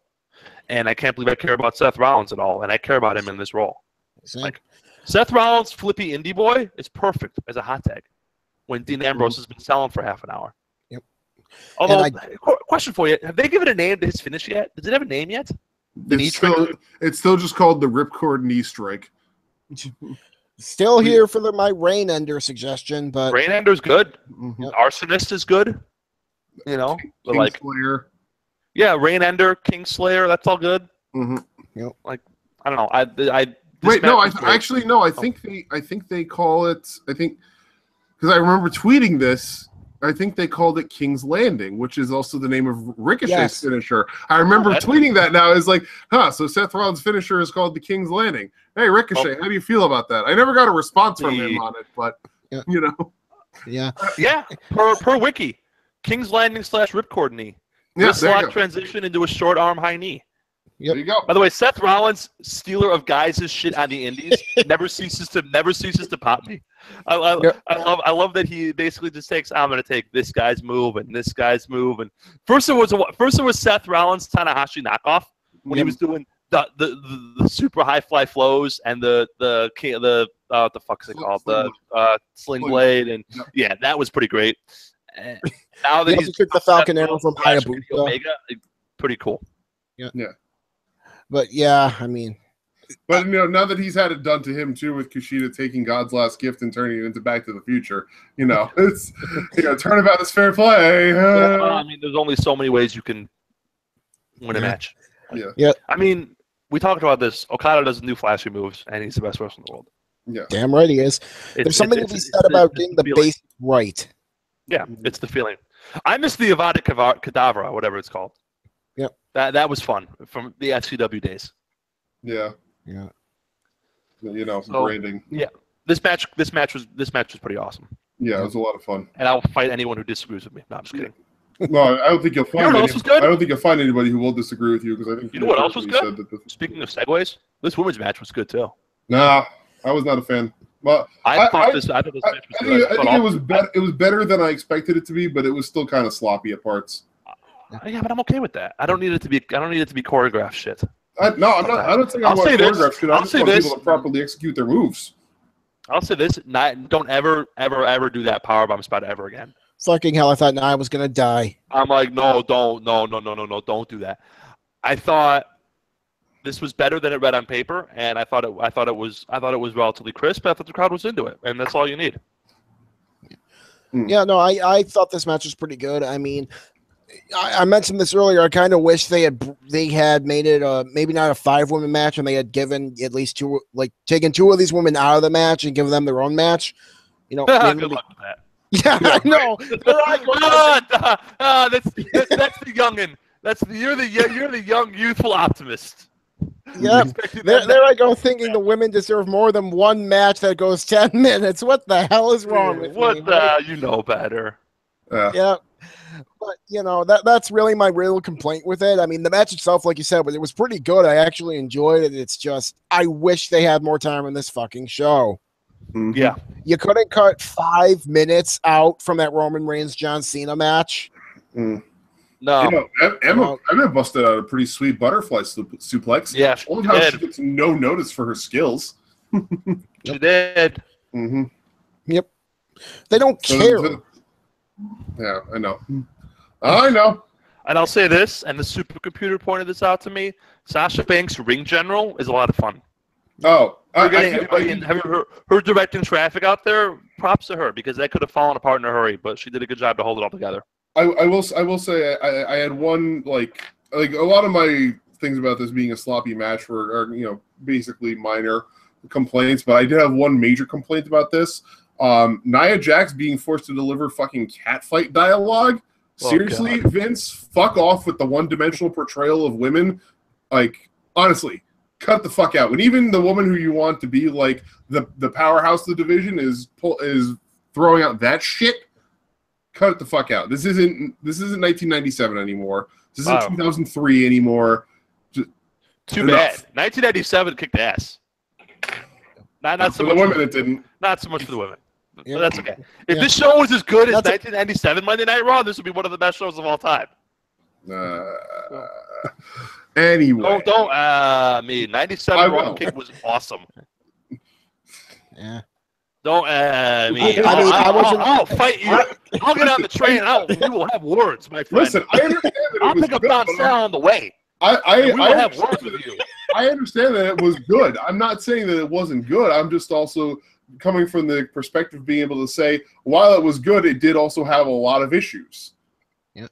I mean, George is really going to fight me when I say this, but while I recognize there was a lot of good in the whole 97 Attitude Era WWF, looking back on it, because I never grew up with it, a lot of it was shit. No. This is where you are wrong. 97, or half wrong. 97 was like, when you had the Hart Foundation versus DX, and you had the Bret Shawn bullshit, and you had Austin and Hart. That was great. 98 is where it starts to fall apart. Because 98, 99 is basically Steve Austin, The Rock, and a bunch of garbage. Yeah. Especially 98, because Triple H and The Rock are still kind of in the mid-card. So it's basically Steve Austin feuding with someone and a whole lot of shit. And I mean, just pure, Steve Blackman. I have no idea why the Attitude Era is remembered so fondly. Because everybody who was my age now has a podcast. And it drew a shitload, and it was super popular, so people watched it, and they were like, oh, yeah, I remember this was good. And because it had Steve Austin and The Rock. All you need is a big draw. This WWE brand above all shit it's not the way to go. It really is. No, it isn't. You had Steve Austin in his fucking prime. You had the kicking ass and taking names. Like, what's not to like? Yeah, I agree with that. The other hour and a half of the show was shit. But for that half an hour with Steve Austin driving the Zamboni at the Joe was awesome. Oh, that was, so that's what people that was fucking Nobody awesome. Nobody remembers the bullshit matches. People remember Steve Austin spraying Vince McMahon with beer. or giving Vince a stunner, or the hospital scene with him hitting Vince in the head with a bedpan. That's what people remember. But you go back and that nobody remembers the bullshit mid card, or the nonsensical undercard. Yeah. And to give it a video game comparison, because that just gave me a great one, Sonic Generations series. If you guys know anything about that, most of those games were utter shit. Or no, the Sonic Adventure series, excuse me. Most of the games in that were utter shit, but there were some good parts in them. Exactly. That is what this sounds like. And the good parts were awesome because, again, Steve Austin. I cannot impress upon you guys the phenomenon. Here's how you know Austin was over. He was wrestling Undertaker at the main event of the '98 SummerSlam, which was at the Garden. Undertaker comes out first with his kick-ass Ministry of Darkness music with the choir in the background. Great song. Yeah. And then just the anticipation of Austin's music gets the crowd to cheer. The crowd starts cheering a full 4 or 5 seconds before the glass shatters. And then the glass shatters and they go into fucking orbit. Mm-hmm. Like Steve Austin was a phenomenon. Like once in a lifetime, he dragged a horrendous show. And I mean, in terms of, because again, Foley was bouncing around the upper mid card. Taker was the main eventer, and he had the bullshit with Kane. The Rock and Austin, The Rock and Triple H were firmly mid carders, and it was basically Steve Austin versus the Monster of the Week for a long time until The Rock was ready. Like 98 from Mania to Mania, 98 to 99 was the Steve Austin show, and it was a great show because Steve Austin's the MFing man. Like the rest of it sucked. Mostly sucked, especially early in that tenure. And then after, in the fall of '98, when Triple H is getting a little better, The Rock's getting a little better, then it started to get better.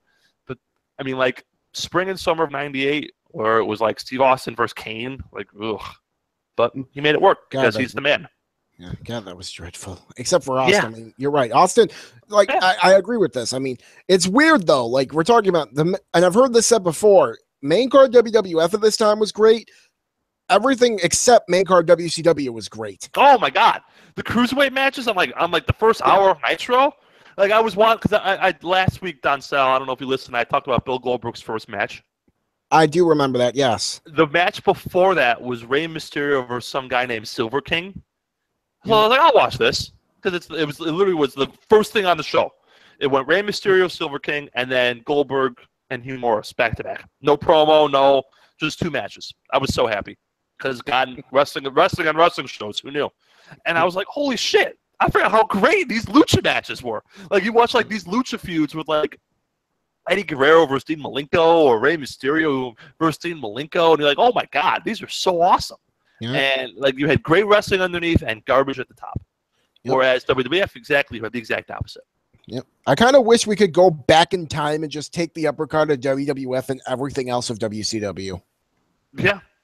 I so wish we could do that. WCW had a stacked roster and they did nothing with it. They cost themselves hundreds and hundreds of millions of dollars because, God damn, they were inept. Kind of reminds me of WWE today. They have a stacked roster and they do nothing with half of them. Yeah.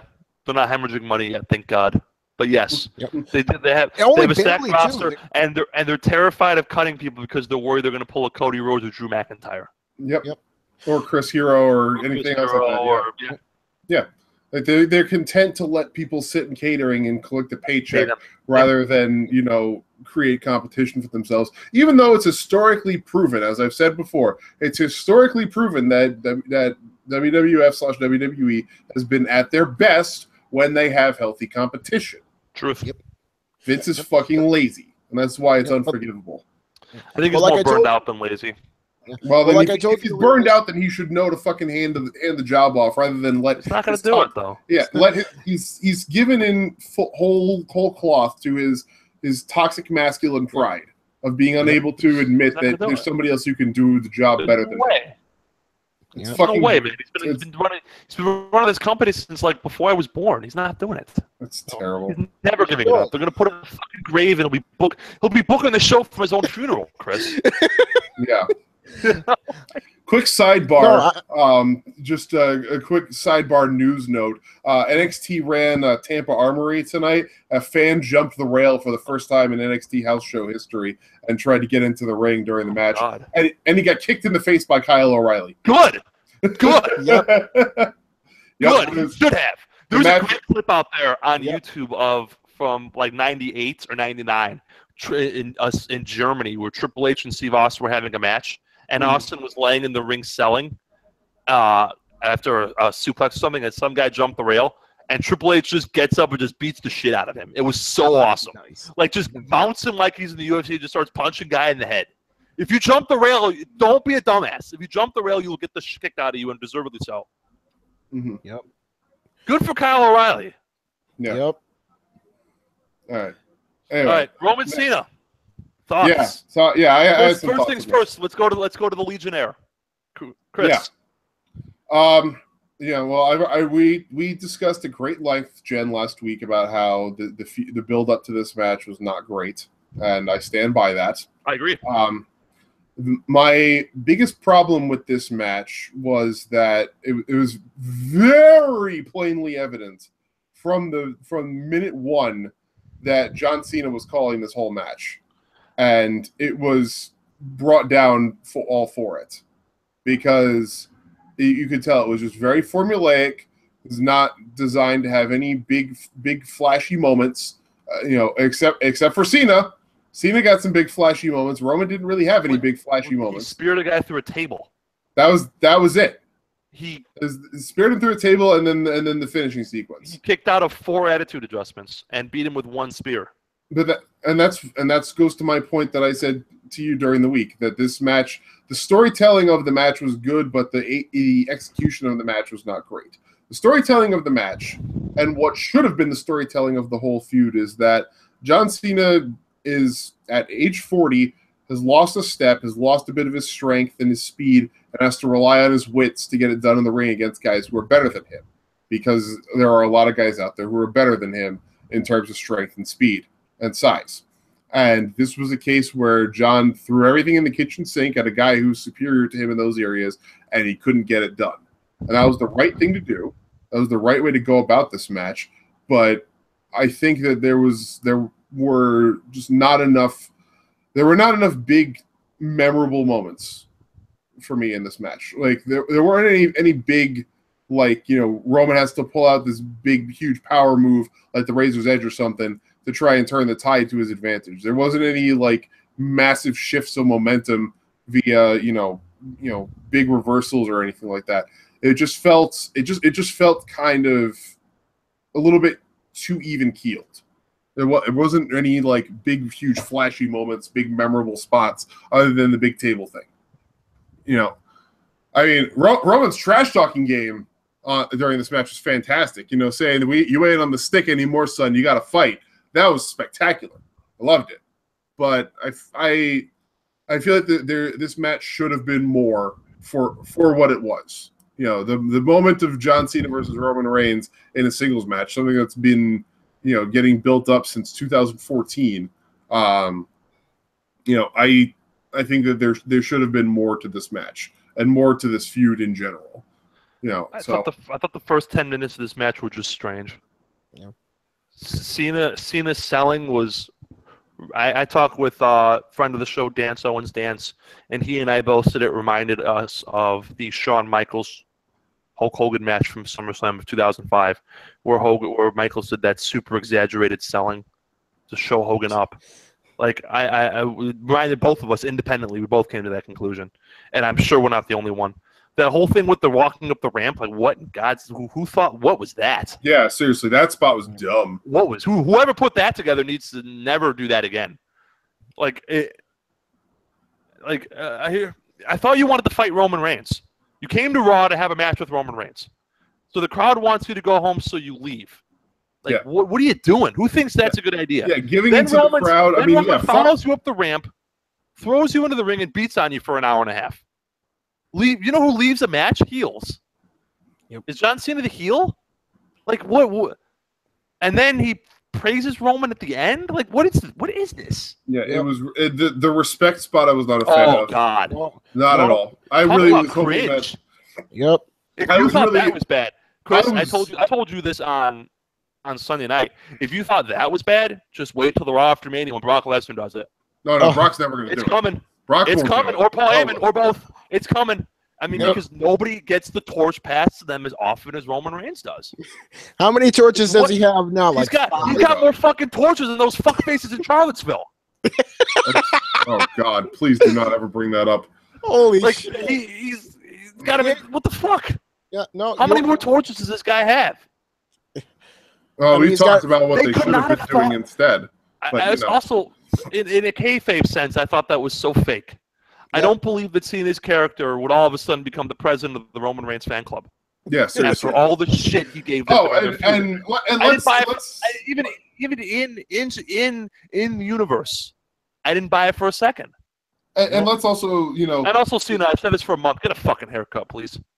Cena also, like, trying to take credit for every single thing that everybody does that's good. Honestly, I want to fucking punch him in the mouth for it. He went on Edge and Christian's podcast and tried, after Roman cut that promo last week on Monday Night Raw, and tried to say, oh yeah, well Roman went home and did his homework because I told him to, and that was what he came up with.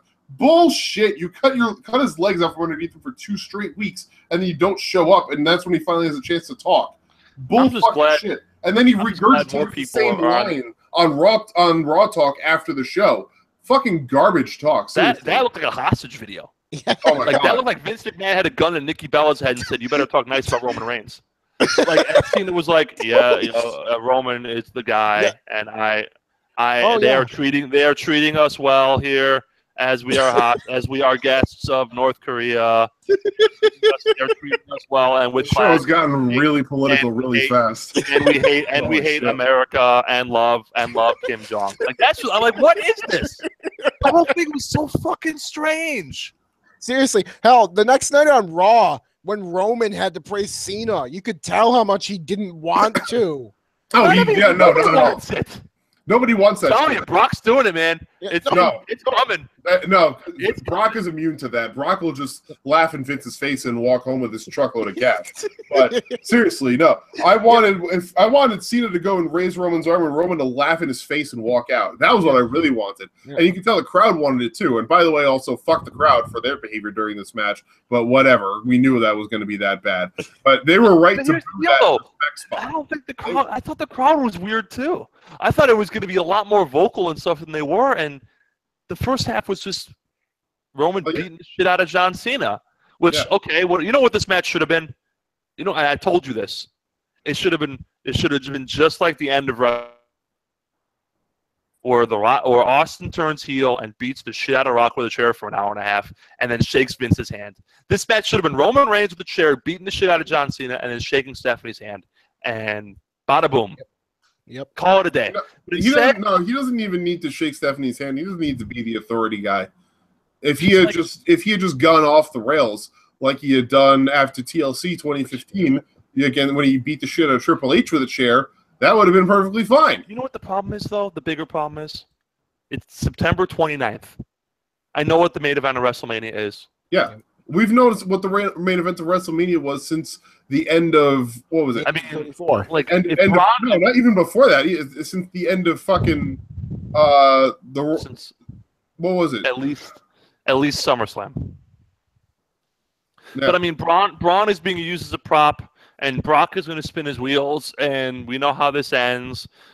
And maybe it's time for me to watch football on Mondays. Like I mean, like, what do we like? I get it. I get the story they're telling. It's going to be awesome. It's going to be a great moment when Roman Reigns kicks out of an F5, and it's going to be a great moment when Brock Lesnar kicks out of a spear. That's already happened, though. It's going to be those things happened in Mania 31. Yes. I get it. I like that finishing moves finish matches. I really do. I like that a spear is a devastating move. I like the F5 is a devastating move. It's just I don't care. And if I don't care about, and we talked about this with SmackDown, if I don't care about the top feud, right? Well, what do I have left to care about? Exactly. Like, I mean, it's just. Yeah. Look, I think that's the bigger issue. It isn't. I even wouldn't that even wait till fucking Mania. Just put the fucking belt on him now and let's get on with our lives. Yep. Seriously. I don't want to waste 6 months. Yep. No, it's like you said though, George. It's like I don't think it even is that we know what the main event's going to be. It's that we don't care. And we know what the main event is. I mean, we know what the finish of the main event is going to be. We know what's going to be. We don't care. The finish is going to be thunderous boos as they play Roman Reigns' music louder and louder and louder. Yep. And Like we they do did this another 2 years ago. fucking year. They did last year. Yep. Like it's going to be once again another in San Francisco and call it a day. Yep. So seriously, this is how many times have they done this now? 3 years in a row? Honestly, like this shouldn't need to happen. It shouldn't need to. And this isn't all on Roman. And again, but this company keeps fucking it up, and they keep going back to the this year we'll make him. This year we'll make him. This year we'll make him. They half-assed it though. Yeah. No top guy has ever been booked worse than Roman Reigns has been. No, they haven't. I would counteract that by saying no top guy has ever been as limited as Roman Reigns is, though. His limitations, I don't want to say that his limitations lead them to the way he's being booked, though. But that doesn't matter. But he's grown past the fucking belt on him. He's grown past so many of his limitations, and that's the thing. So many people keep going back to his limitations like it's still 2014 or 2015 when those limitations were abundantly and utterly clear. But he's improved so much in so many of those areas in the space of 2 years that it's really not fair to continue to judge him as if it was still 2015. Yes, he is still not the greatest, but he is more than passable. He's definitely a lot more than passable in every area that he needs to perform in. Here's the problem with Roman Reigns, though, and it's not. And this is not on him. It's year 4 of this. Yep. Steve Austin didn't have 4 years at the top of the card. The Rock didn't have 4 years at the top of the card. Of course not. But again, this goes back to Brando Morales because that is the problem, is that they are sticking with this because they having to continuously rotate means that the idea of rotation implies that somebody is growing past that role and is then no longer going to need to be in that role or even be a part of the company. That's why Cena is leaving. Here's a question for you, too. Let's say Roman beats Brock at WrestleMania. All right. Brock goes away and whatever, goes back to Canada. Goes back to Hunt. What happens? What do you do? What's your first post-Mania feud with Roman Reigns? That's the problem. There is nothing left to do. Finn Balor? Yep. That's basically it. Fucking Finn Balor. Go back to the AJ train? Or AJ, and I brought this up. God, Bray Wyatt. Rusev, been there. Bray Wyatt, been there. Braun Strowman, been there. Yeah. And I brought this up with you guys earlier this week, and this is Bobby Roode does it for you. Bobby Roode gets you all tingly. I'm serious. I'm serious. I'm running out of names here. Yeah. I know you are. So Joe been there.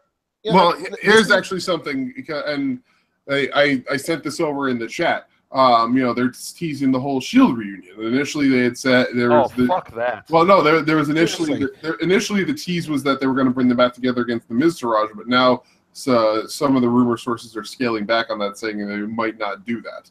But there is a trio that I would like to see. It's not an official trio, but there is one trio that I would love to see be the cause for a Shield reunion. You ready for this one?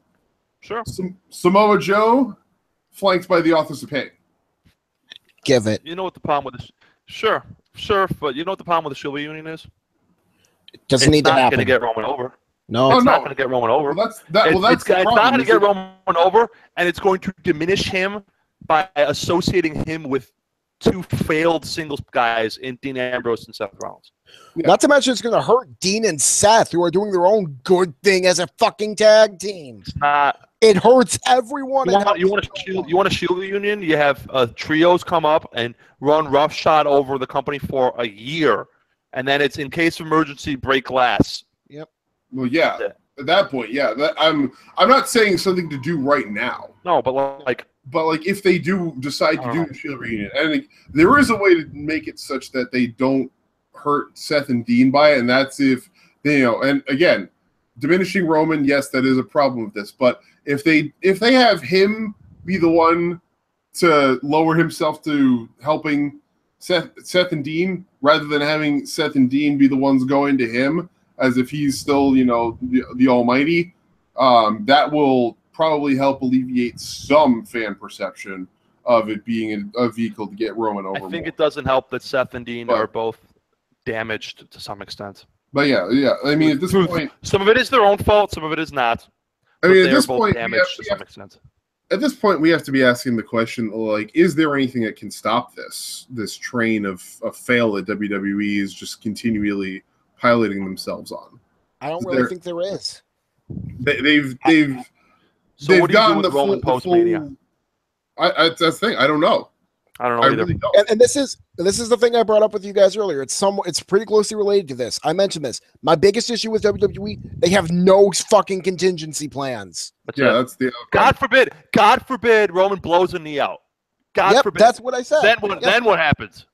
Let's say he does what Seth blew his knee out in November of 2014 or 2015. Yeah, 2015. Right? Yeah. He wasn't back until Money in the Bank. God forbid he blows his, and he has not yet been the same. He's starting to get his mobility back, but let's say Roman blows his knee out and is out for 6 months, which is a short amount of time for a torn ACL. Yep. Then what? Then what? Brock versus AJ? Like, I'm serious. Like, what? No, I know you Brock are. Versus Shane? Like, what's your main? If Roman is injured through no fault of his own, what do we? AJ versus Nakamura? Like, what are we doing here? Yeah. By the way, that's your answer. By the way, is Nakamura is for your first post Roman feud. And you hope and you pray Nakamura gives a fuck. Because otherwise, you got big problems. I'm here for that, and I'm sure that Nakamura will give a fuck, because if there's one thing that I know, it's that both Japanese wrestlers and Japanese audiences, they're willing to look beyond the bullshit of what the internet says about people to recognize the talent and recognize the skill. Yep. And that's the thing. They will. And I seriously can't stand this company for not having any backup plan, because we all know Roman has had a hernia issue. He's had a fucking hernia. That's where he still wears the vest, is because he used to wear a fucking hernia belt. It's god awful. Yeah. I mean, this company doesn't think, and I've argued this, and we'll get to it in a bit, but I argue they react, they're not proact. Yeah, that's why I argued you should have kept Braun somewhat strong and had him kick out of maybe that one F5. Maybe keep him somewhat more fucking credible. My problem with the Braun match, and we'll get there. Do you the one you care about the Enzo Neville match? No. No, not at all. I mean, I care enough to say that having Enzo win the belt via dick kick is stupid as shit. But Enzo Yano doesn't do it for you, brother Chris? No, it doesn't. Because Yano at least is charming. Enzo's exactly. Yeah, Enzo's a fucking garbage. But true. Enzo is as charming as a heroin addict. Yeah. And not even the cool ones like in The Wire. But yeah. Enzo is as charming as a fucking landfill fire. Oh no, I got it better. Enzo is as charming as a MAGA-ite. I don't know what that means. What? Trump supporter, MAGA-ite, MAGA-I-T. Oh, MAGA. Oh, yeah. No, we don't talk politics on the show unless I'm doing it, Don. So that's the rule. But here's the deal, though. He's a heel, so it's okay. It wasn't okay at the time. Yeah. My favorite was that it was a 10-minute match, and Enzo Amore had exactly 2 offensive moves: the top rope DDT that Neville sold brilliantly, and the Yano dick kick. When's the last time you had a 10-minute title match where one guy won and he hit 2 moves in 10 minutes? Probably never. Why did the ref stop counting? I don't know. Neville was distracting him. Neville kept distracting him. That's why. It's dumb. I know. It's fucking stupid. It's very dumb. Very, very dumb. Bad. All right. Honestly, George, your avatar keeps popping up on screen of Okada and Io Shirai, and I'm just like, God, I want to, like, talking about this show makes me want to just go and watch an hour of Stardom just to cleanse myself of this garbage fucking company. A juice cleanse, a Stardom cleanse. Yeah, seriously. Roman beat Cena, Enzo beat Neville. You wanted to talk about Brock Braun. So I'm very disappointed in this match. I'm very disappointed in Brock Lesnar. You weren't the only one. We got all Brock. Yeah, but I am Brock Lesnar fanboy. Yeah, you are Brock's I was chief apostle. You know what? This match was poorly put together. I can't believe you had not one single spot outside when what highlighted this feud was Braun and Brock throwing shit at each other. Mm-hmm. You had not a single thing outside. You had a regular run-of-the-mill wrestling match. I think Dave and the Observer called it simple. He said this was a simple match, and that's exactly the way to put it. Yeah. And I think Braun has evolved past the simplistic shit. He can handle tougher stuff. He's a little better now than he was a year ago. Yeah. I thought Brock was out of shape, especially cardiovascular, even by his low standards. Yep. I thought they blew a few spots. And I thought this match was not good. And I lay it squarely on the feet of Brock Lesnar because he's the veteran and he should know better. And I'm just disappointed in Brock's performance in this match. Mm-hmm. And I am worried that I hope it wasn't an aberration, but he was having an awesome year to do his special matches, and now he's just, some of it lies on Braun, because the big culprit is that Braun is inexperienced. Like if it was Brock AJ, and Brock started to do his shit, AJ would have bumped on like a fucking crazy man and saved it. Or if it was Brock Roman would have just kept punching him in the face over and over again and saved it. But Braun isn't there yet, and it is foolish to put him in that situation. This match was disappointing, very disappointing. Yeah. And I was very depressed watching it, and I blame Brock Lesnar for that because he's the veteran. He should know better. Yeah, show the fuck up. Especially after putting in an exceptionally good performance in that SummerSlam match. Absolutely. He proved that he is capable of doing the work and putting in the effort when it needs to be shown. He proved that he's capable of doing that. I mean, anybody who goes out there and says that Brock doesn't care or doesn't want to put in the work after that SummerSlam match should fucking shut their mouths. Yeah, exactly. We talked about this. But he blew spots. Mm-hmm. He looked lost. He looked tired. Yeah, he got blown up pretty quickly. Maybe he's hurt. I don't know how. He might have cycled off also. Maybe, possibly, and he's getting back in the USADA pool. Maybe he's having an MMA camp. I don't know. Tom Lawler suspected that, the former MMA fighter / indie wrestler. Mm-hmm. He said I think Brock looks like he's having a bad camp because he's trying to get himself back into fighting shape. Mm-hmm. To make one last payday after WrestleMania. I don't know. Whatever it is, whatever the excuse is, it's inexcusable. At this point, you had a 9-minute match and it was bad. It was a bad match, Chris. Sal. It was a bad match. It was. Yeah, I mean, I liked it a little more than you guys. It was not anywhere as good as I thought it would be. I mean, I kind of liked how at first it seemed like they were just trading bombs, but the more I think about them and having rewatched it before the show tonight, it wasn't very good. I mean, like you said, Brock looked fucking gas. He looked out of it. I mean, they didn't go to the outside. They never once used the fucking tables, which have been a huge part of the build-up. And we didn't even have the obligatory Braun Strowman runs in the shit spot that we always have. No. Yeah, and not to mention the ref in this match was fucking bad too. Brock had the Kimura on Braun. Braun is on the fucking top rope, and there was no signal for a break until Brock has Braun on the ground and he's reaching for the bottom. What the fuck was that? Yeah, I don't know if that was on the rope or if that was on the ref, or if that spot was just badly executed. Probably there, but either way, but you know what? I'm talking about this. That took me out of the match because if you put a Kimura on a guy for a minute and a half, his arm rips off. Yeah, seriously. I know wrestling is an MMA. I know wrestling is fake, blah blah. But still, give me a little something to suspend my disbelief. Yeah, seriously. It's like fucking Okada Suzuki all over again. Oh, with Okada's leg and the fucking with Okada's leg being fucking tortured for half an hour. Like, come on, you fucking kidding me? Eventually, throw some realism into this. Yep. We may be wrestling fans, but we're not dumb. No. Contrary to what WWE might think. Yeah, exactly. Fucking hell, this match, it severely underperformed. It was bad. You're right. It was bad. Bad match. Mm-hmm. I think I went 2 stars. The biggest thing about this show, they hyped up this match in the Roman Cena match. Was awesome. WrestleMania caliber match. The build was so great for this match. Not it Roman was. Cena. That build was garbage. The build was great for this match. That Roman. And the match itself, I was like, what? Why? Like, it's just inexplicable to me. No, it is. This company, I mean, I don't even know how much of it is on the company, how much of it is on the wrestlers or what, but these two matches that were hyped as Mania's caliber matches, they fucking sucked. When they faced off at SummerSlam, it was the biggest pop for a face-off in years. Yeah. Yep. And then we went from that to this. Yep. You know what this felt like? A house show match. Yeah. Get creative. Do something on the stage. Have Braun attack Brock before the match like Samoa Joe did. Send a bunch of referees out. Have Braun toss the ref over the ropes. Do something. Do the barricade spot. Just do something. Yeah. Brawl in the crowd. Brawl on a table. Use a chair. I mean, give me something. Instead, you just have, this. Yeah. So. Yeah. The only thing I like was that it took one F5. Again, and I hated that because I don't mind finishers being finishers.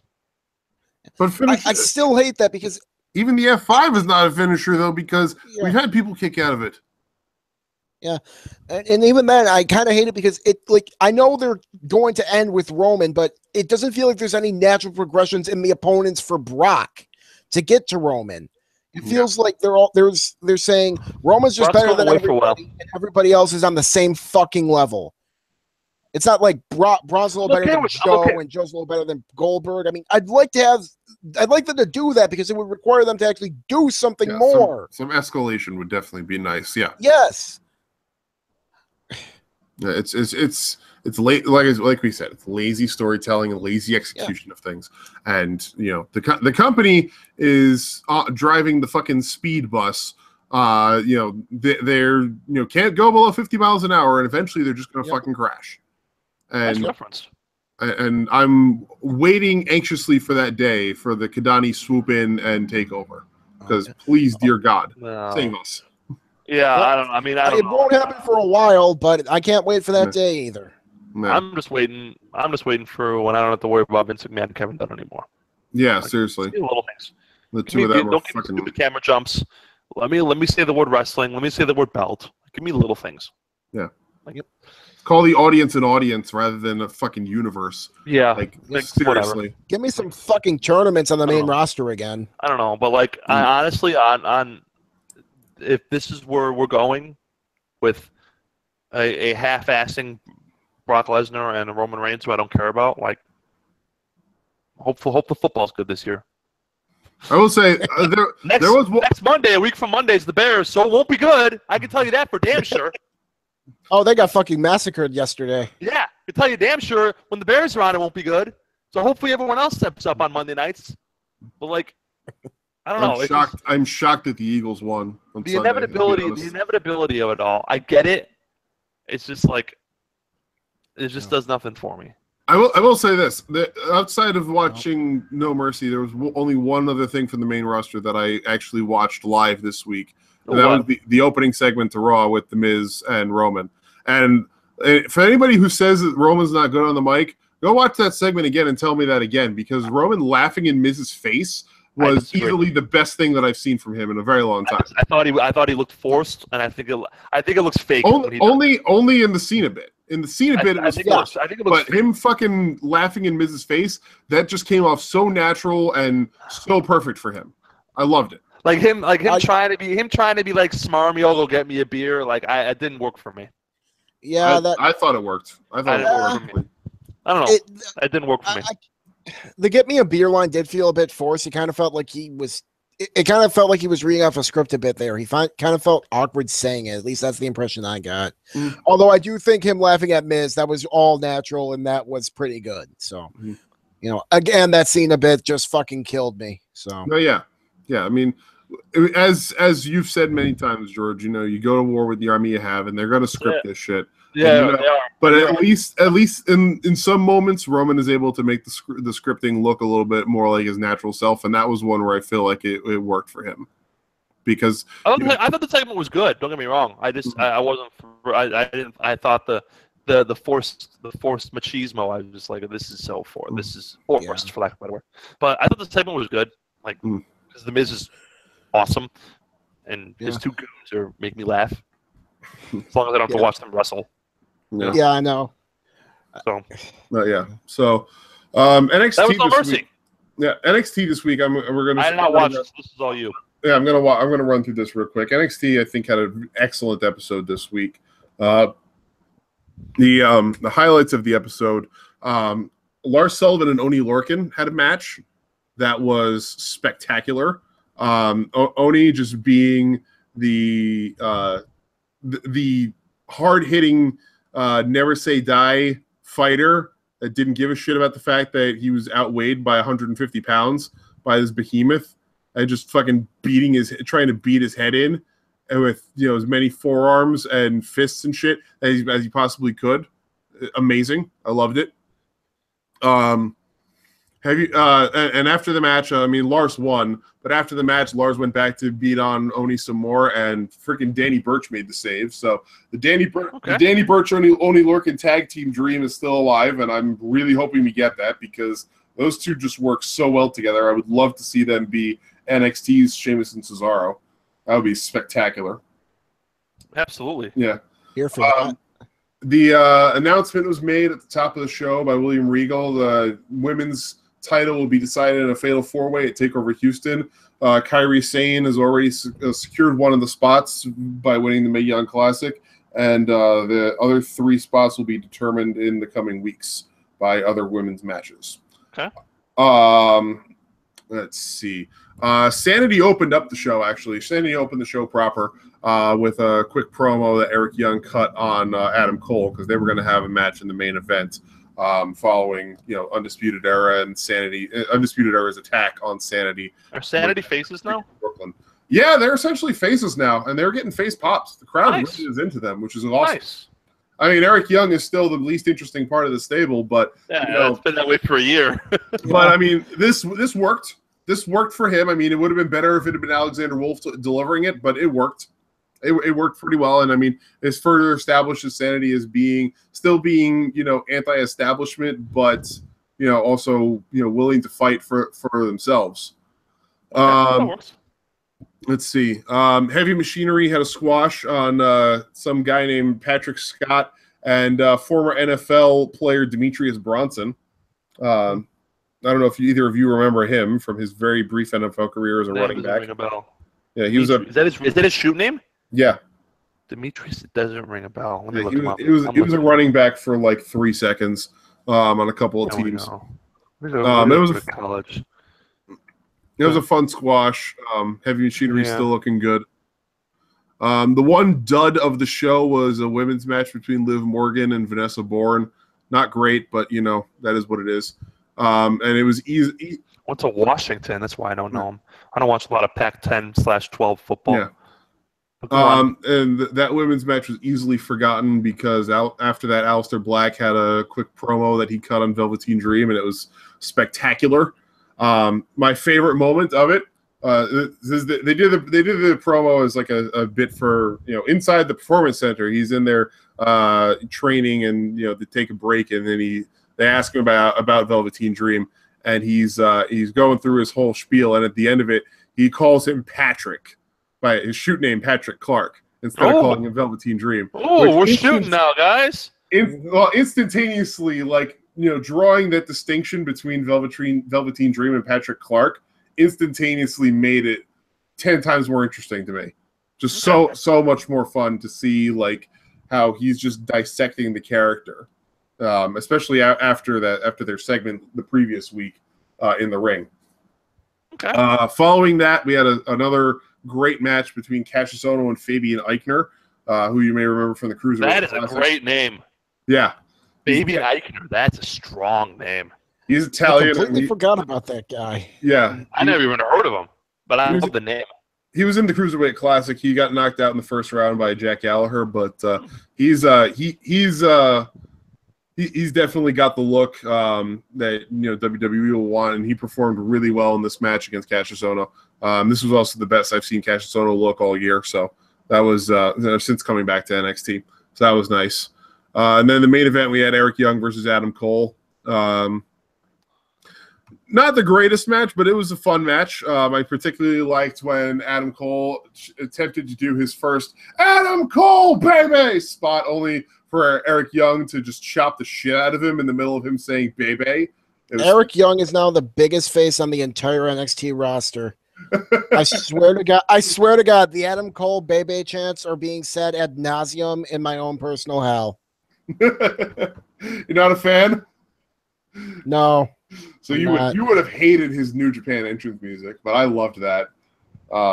Because I'm a sucker for a great guitar riff. But either way, it was a great match. Bobby Fish needs to shut the fuck up when he's on the outside because he did way too much trash talking on the outside. He was so loud, it really pulled me out of the match at points. But having all of Sanity and both Fish and O'Reilly ringside for the match really did make it interesting. Especially at the end when their action on the outside pretty much directly led to Cole pinning EY for the finish. But it was still a fun match. It was a good time.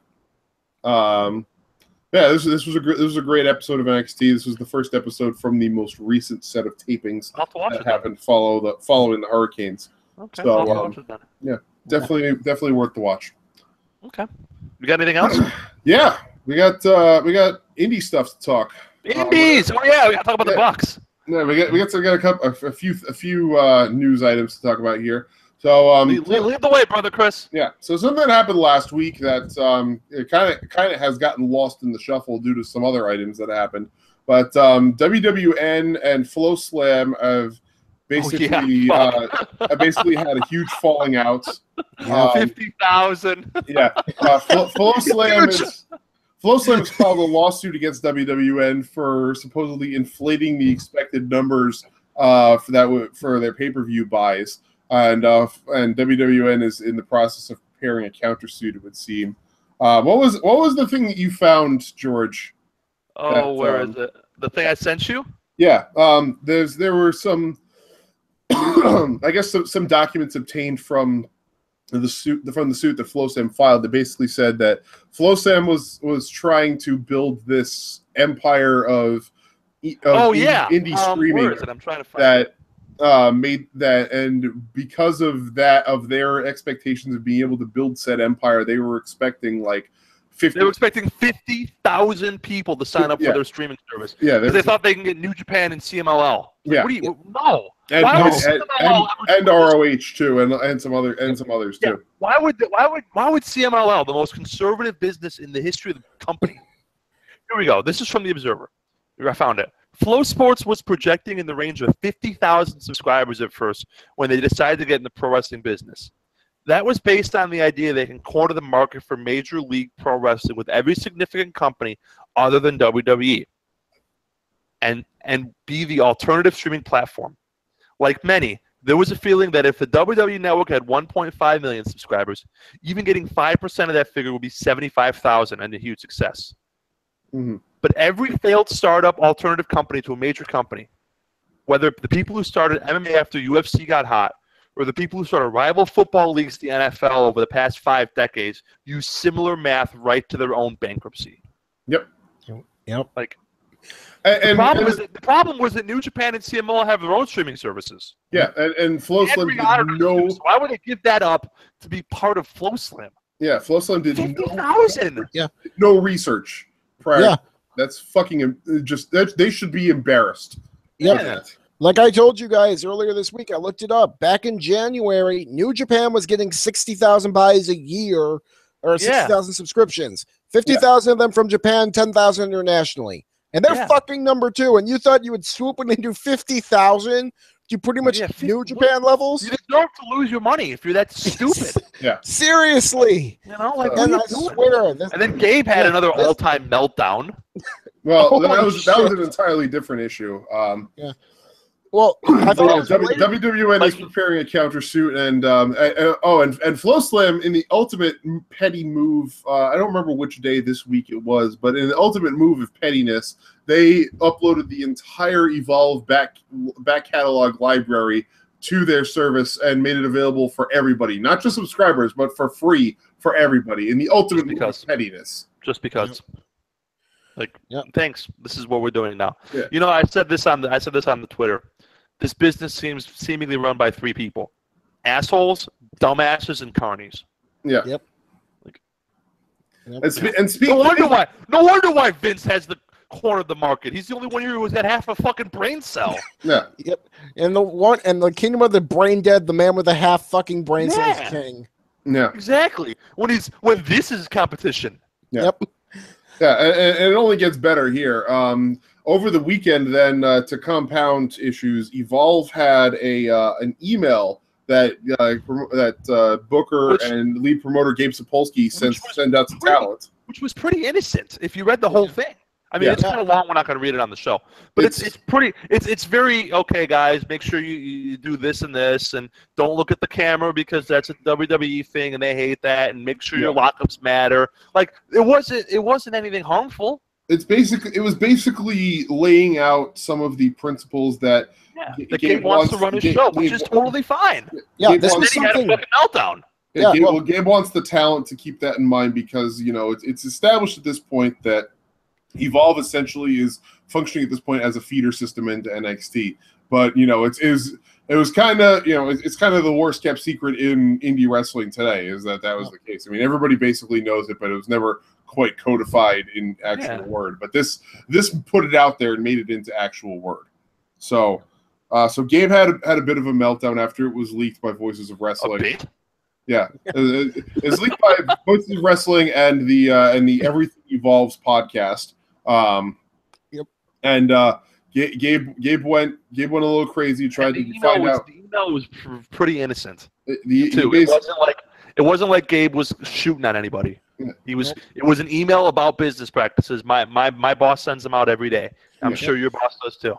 Yeah. Like, hey guys, this and this is the itinerary for the show. Make sure you don't travel with anybody because we do 3 to a room because the budget's tight, and make sure that you're at the arena by this time, and make sure that you don't look at the camera, and make sure that you make your lockups matter, and make sure that you sell. Was basically the crux of the email. Yeah, and like Gabe basically had put it in his discussions that it put his position as consultant at NXT at risk, and there were other issues to it. I don't see how. You don't put his position in NXT at risk, him having a fucking meltdown. Yeah, that more than anything. But in any case, the leaker. This is where the story gets a little bit. This is where it gets even more interesting. So it was discovered through certain means. I'm not sure how exactly. I think it was actually Larry Dallas that stated it first, and then it was corroborated later through other sources. It was discovered that indie wrestler Chip Day was the one who had leaked the email, and so WWN and Evolve officials made the statement that it had been the leaker had been found and the situation was dealt with. Yeah. But where it gets interesting is now Chip Day, upon hearing about it, immediately went on the defensive.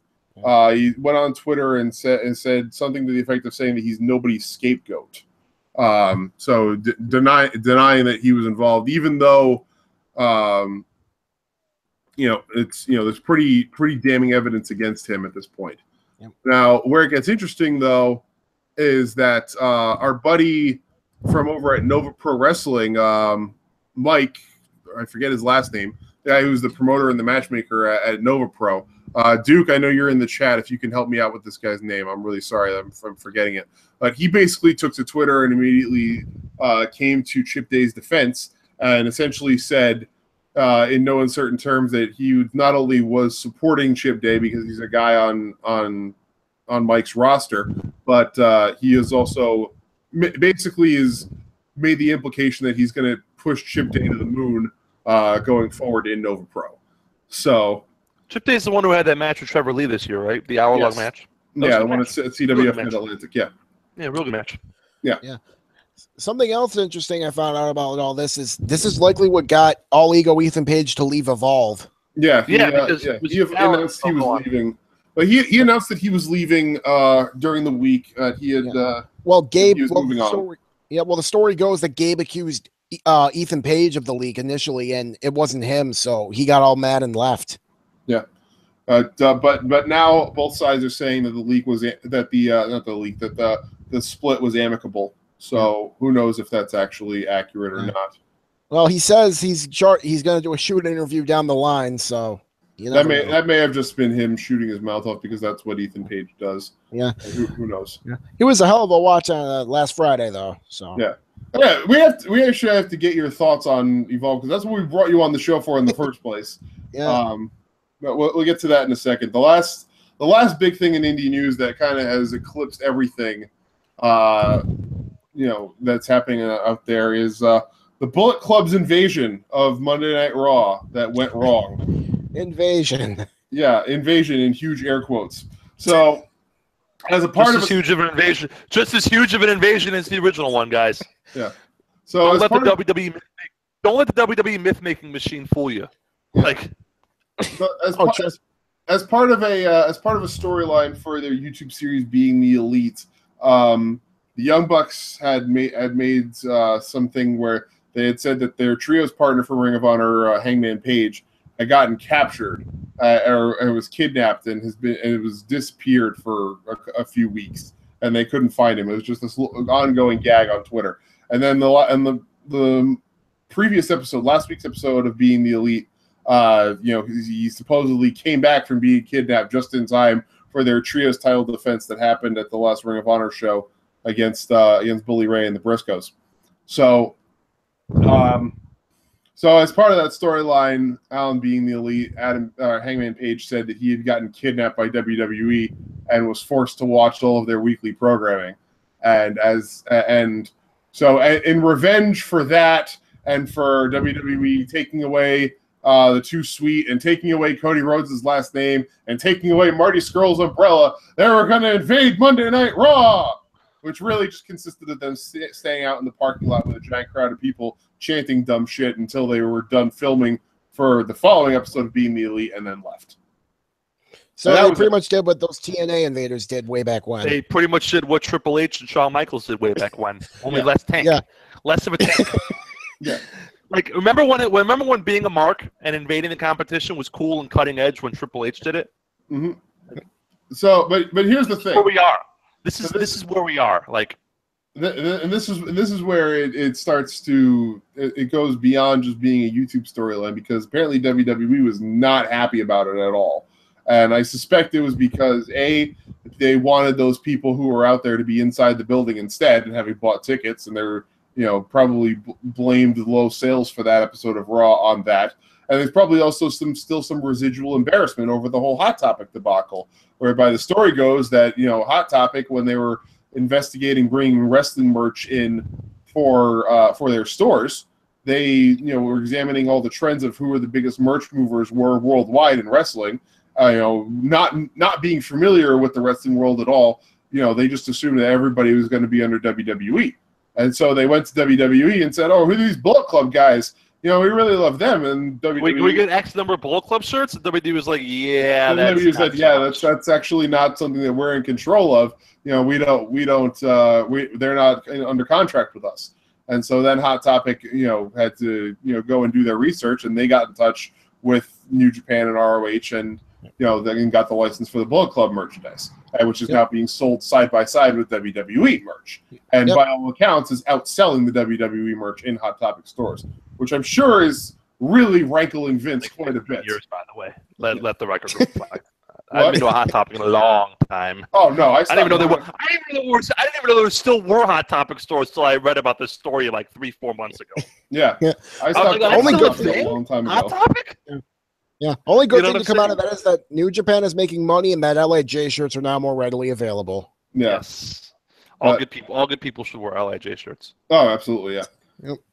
But so as a result of this, on Tuesday, it was reported that WWE sent an actual cease and desist order to the Young Bucks for the Too Sweet hand gesture, and that's where shit got ridiculous. I hope it's not the same lawyer that lost a lawsuit to a bunch of fucking pandas. Yeah. So I hope it's a different lawyer than the one who lost the lawsuit to a bunch of pandas. Mm-hmm. Yeah. Yeah. Oh, it's good. Good memories. Good times. So by all accounts, what the initial response from the Bucks and from Bullet Club was one of fire and brimstone, and they were going to fight it and all this other crap. And now, since then, as of today, or yesterday and today, they've been reduced to now selling or auctioning off their ring tights that have the Too Sweet hand gesture on it, and saying they're going to give the money to charity, and also the Bucks' wives making Instagram posts talking about how their families are so great and how they've built up this thing from nothing, and they're going to get past this. Coming out with a T-shirt, because that's what the Bucks do. And they come out with T-shirts. And coming out with a T-shirt that has the Too Sweet hand gesture censored on it. Not sure if that violates a C&D, but then again, I'm not a lawyer. Yeah. Like, don't be a dumbass. Yeah. Yep. But if you're gonna be a dumbass, at least spin it into a positive, which is a lot more than WCW did when they were quote unquote invaded. This was going to be the crux of our discussion for tonight, or the big discussion topic. I know we're running a little bit late here, but that's okay. We're going to be talking about what is it that constitutes an okay way to, kind of self-promote yourself and get your name over as an indie wrestler, as a guy who's trying to make yourself. I am okay with the parody shit. I'm okay with Jeff Cobb and Joey Ryan having suplexes that are T-shirts that are direct knockoffs of the Nakamura King of Strong Style shirt from New Japan. Like, I'm okay with that. I'm okay with Zack Sabre Jr. doing his knockoff stuff that he does for guys selling T-shirts, and Shane Strickland and even the Young Bucks. But like, if you're gonna make your entire marketing scheme this, then get used to it. On the flip side, the Bucks are creative-driven hustlers. They're hustlers. And I don't mean that as a pejorative. They've legitimately broken the mold as to what an indie wrestler can earn financially outside of the WWE. They've made a shitload of money without having to put up with WWE stress and bullshit. And maybe that goes away, maybe it doesn't. I think they'd be fucked if there was a cease and desist towards super kicks and flips, but I am cautiously optimistic Matt and Nick can figure out a way to keep hustling and selling shit to their fans that doesn't violate this cease and desist, because that's what they do. You go on their pro wrestling tee shop and there's like 40 fucking T-shirts. Yes. And new ones come out every week. Yes. Like, at the end of the day, the Bucks are hustlers. Yes. Like, and I don't mean that as a negative. They're in sales. And if you want to be successful in sales, whether you're selling knives or vacuum cleaners or professional wrestling apparel, you need to hustle, and they hustle. So, on the flip side, they fucked up. Yeah. Don't be a dumbass. Yeah. And that's really where I come down on this. And we talked about this. Thanks for nothing, Cody Rhodes. Yes. Well, we talked about two-star Cody Rhodes ruining everything. Yep, the guy who took it too far. Yeah. Yep. We talked about this today, and this is my attitude about the Bucks. Like, I understand you want to get your name out there, and I understand that in some ways, yes, WWE absolutely does deserve to be criticized, and they are they right to be doing so in the way that they do? Maybe not. I don't know. But there comes a point in time where you cross the line from self-promotion into being obnoxious braggarts. There's a scene in The West Wing where Leo McGarry is having a discussion with his sister because there's a photograph of her from when she was a public school principal, and she was ardently against school prayer, and she had two football players from a high school football team arrested before a game because they knelt down to pray before the game started. And she had brought in a photographer to take pictures of it and put a story in the newspaper about it. And Leo says to her, "We do not strut ever." And that's where I draw the line. Yes, you're right to be doing things a certain way, and yes, you're right to be open in your criticism of what is wrong with the professional wrestling world. But the moment that you cross the line into being, braggarts about yourself and about the fact that you can do these things and get away with it, and that you're doing stuff that nobody else is willing to do, and that you're getting away with it, that's when it becomes seriously problematic, at least for me. Because I'm going to be perfectly honest right here. I believe that this show Two Guys One Sport, that we are very good at what we do, and we are better than a lot of the other content that's out there for professional wrestling podcasts. Yeah. I will say that without a shadow of hesitancy in any degree. But I am not going to go out there and start going to other podcasts and going to other shows and saying, you guys are crap and my show is better than yours. I'm not going to do that because I'm not going to strut. I'm not going to go out there and say, I'm better than you, because that's not how things are supposed to be done. You don't say that you're better, you just be better. And that's where the Bucks decided that they were going to go off the rails. They were better by a long margin, and they were making it work in every promotion they went to. Ring of Honor, New Japan, PWG, everywhere they went, they were making it work. And they were, like you said, George, making money hand over fist, more than anybody else could possibly imagine. But they're letting the fame get to their heads. Even if it's in character, I don't care if it's in character or if it's real. I don't care. Either way, it's not the way it's supposed to be done.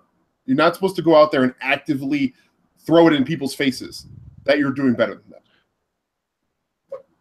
As unbelievably petty as this is on WWE's part, it is very petty at the end of the day. The Bucks knew what they were doing and should have seen it coming. Yeah. Nobody's in the right here. There's no winners here. Yeah. Like there's no good guys here. Mm-hmm. Except the Bucks, because they're going to make more money off of it by selling T-shirts to their fans. Well, here's my. Sorry. Oh, you're good. I'm done. You're good. I just feel like this whole thing, like, I'm all for making a name for yourself, but something they didn't even consider is where does this put ROH? Because let's go back to WWE's pettiness. They got super pissed at ROH for releasing an action figure of KO right as he was leaving the WWE. What the fuck do you think the reaction to WWE is going to be to ROH now that the Trios champs, tag champs, and world champ did this shit? What are they going to do? Go after Sinclair? I don't know. They're probably going to do something to them. Like you guys mentioned earlier, ROH is already in a precarious situation with New Japan. Kadani's just waiting for the chance to put that final knife in the back. He is biding his time and waiting. Yeah. Okay, but like, what is WWE going to do to Ring of Honor though? What's the end game here? At this point, it's less about what they do to where the Bucks call home and more about what they can do to the Bucks. Because the tide of public opinion has already turned. Like this was the straw that broke the camel's back for a lot of people, because there was no end game to this. There was no point to it other than filming bits for this web series. And I'm all in favor of filming bits for a web series, but the moment you start garnering a crowd outside and saying you're going to do a certain thing and then have it turn into nothing and lead a complete disinformation or misinformation campaign in there to cater for your personal creation, that's where it goes over the edge.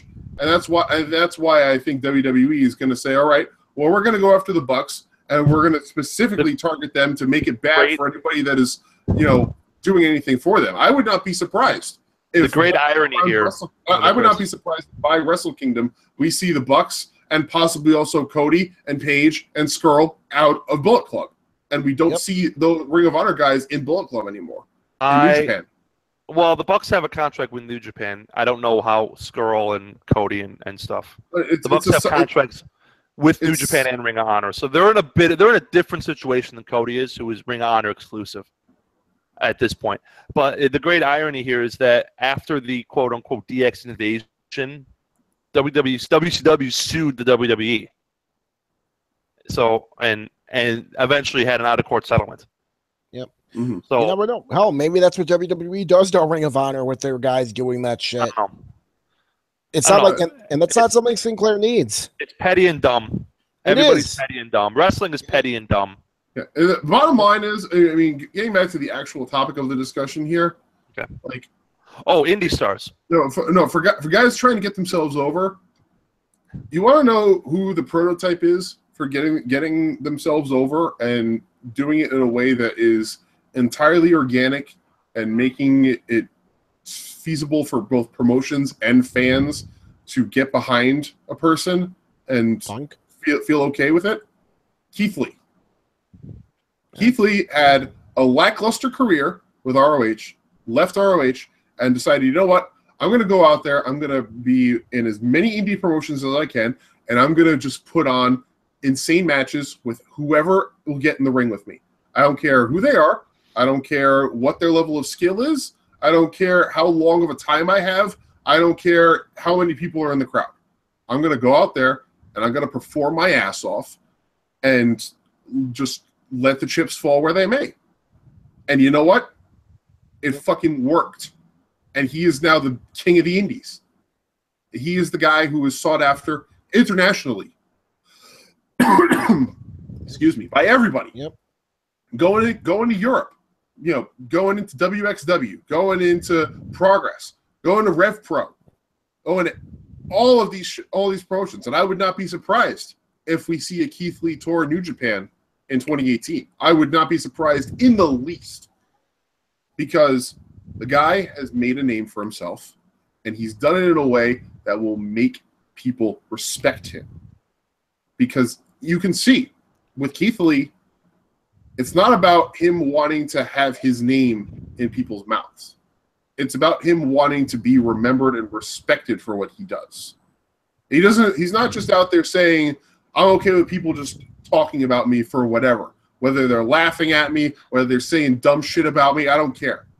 He's going out there and saying, I want to make sure that when people think of me, they have a respect for my craft. Like, that's nice. I love Keith Lee, but I guarantee you, the Bucks make more money than Keith Lee does. It depends on what matters to you. Well, as Kevin Nash said, the only thing that matters are the miles and the money. The Bucks have also been a known commodity now for what, 4 years, 5 years? Keith Lee has only been on this tier for a year. Okay. Yeah. But 5 years from now, I bet the Bucks will make more money than Keith Lee will. Maybe. They'll be there. I guess my issue with that whole thing is that they shouldn't. Does the art of professional wrestling matter to you, or does the money? And there's no right answer. No. Because different things matter to different people. Well, Keith Lee is making money, too. I mean, think about this. After Hurricane Harvey, Keith Lee said he was going to take no money from his weekend at PWG for Bola. He took no money for his merch sales, and he's donated every penny that he made instead to Hurricane Harvey relief. And it was a substantial sum by the time all was said and done. Yeah. And he also auctioned off his ring gear. He and Dijak both auctioned off their ring gear from Dijak's final match in PWG. And it went for a significant sum. Like that. That's weird. You'd be surprised. No, I mean, I get it, but it's just weird to me. Is auction off shit. I don't need a Ric Flair robe in my house or anything like that, But it's just like, what? I can't knock the hustle of the Bucks. I can't do it, because the point of this is to make money. And we talked about it, that it's a gimmick, and the gimmick they may have been taken over by the gimmick. Yeah, I Cody Rhodes. Cody Rhodes is my answer to everything. You want to know what I'm going to say something here, and you're going to hate me for this, and you're probably going to want to come and punch me for this. But if all you care about is the money, eventually you turn into Donald Trump. Stop. No, Chris. I'm gonna side with George on this one. At the end of the day, when you're an old, broken down wrestler, we're taking 30 years of bumps. The respect that 200 people in a fucking bingo hall has for you isn't paying your bills, Chris. But he's still making money, though. He is making money. Who's making more money, the Young Bucks or Keith Lee? Well, that's a dumb question, because the Young Bucks have a freaking distribution deal in Hot Topic. And why do they have that distribution deal with Hot Topic? Because of the hustle. Because they're part of Bullet Club. Because they founded Bullet Club. No, they weren't. They weren't part of the original four. They were part of the original four. Yeah. I'm kind of with CJ on this. The Prince Devitt Bullet Club does it for you when they were a niche. Does it for you when they were a niche? Or the AJ Young Bucks Bullet Club does it for you when they exploded. And now, I'm fine with that era of it, but now they're in the Kenny Omega Young Bucks, Cody Rhodes, Marty Scurll era. See, there it is. Cody Rhodes. Joke. Fuck that guy. Fuck that guy, Cody Rhodes. He's not the impetus behind it, though. It's all Kenny and the Bucks. And it's a fucking joke now. People buy Bullet Club shirts to be ironic. and stupid. Do they? 2017. People do everything to be ironic. And You live in Brooklyn. You know this. That trend is going to. I don't live in that section of Brooklyn. I don't live anywhere near Williamsburg. Don't talk to me about that shit. It's 2017. People do everything to be ironic. Everything is ironic. And that trend will die. And then what happens? When it dies, the Bucks will come out with another T-shirt saying "Irony is dead," and they'll sell it. Will anyone be buying it in the end? That's the main question. People buy this shit. I know. It's fucking weird. Believe me. Believe me. There's a lot of shit about people I don't understand. Yeah, There's a lot of shit about wrestling fans I don't understand. No, trust me, I get that. Fans love this shit. Yeah. Well, I guess what I'm asking is, when the irony's dead, who the hell's going to be buying a shirt that's ironically saying the irony has died? You know, Yeah, like the postmodern people will buy it. Don fucking hell! What level of irony are we working on? I don't get it. I don't pretend to get it.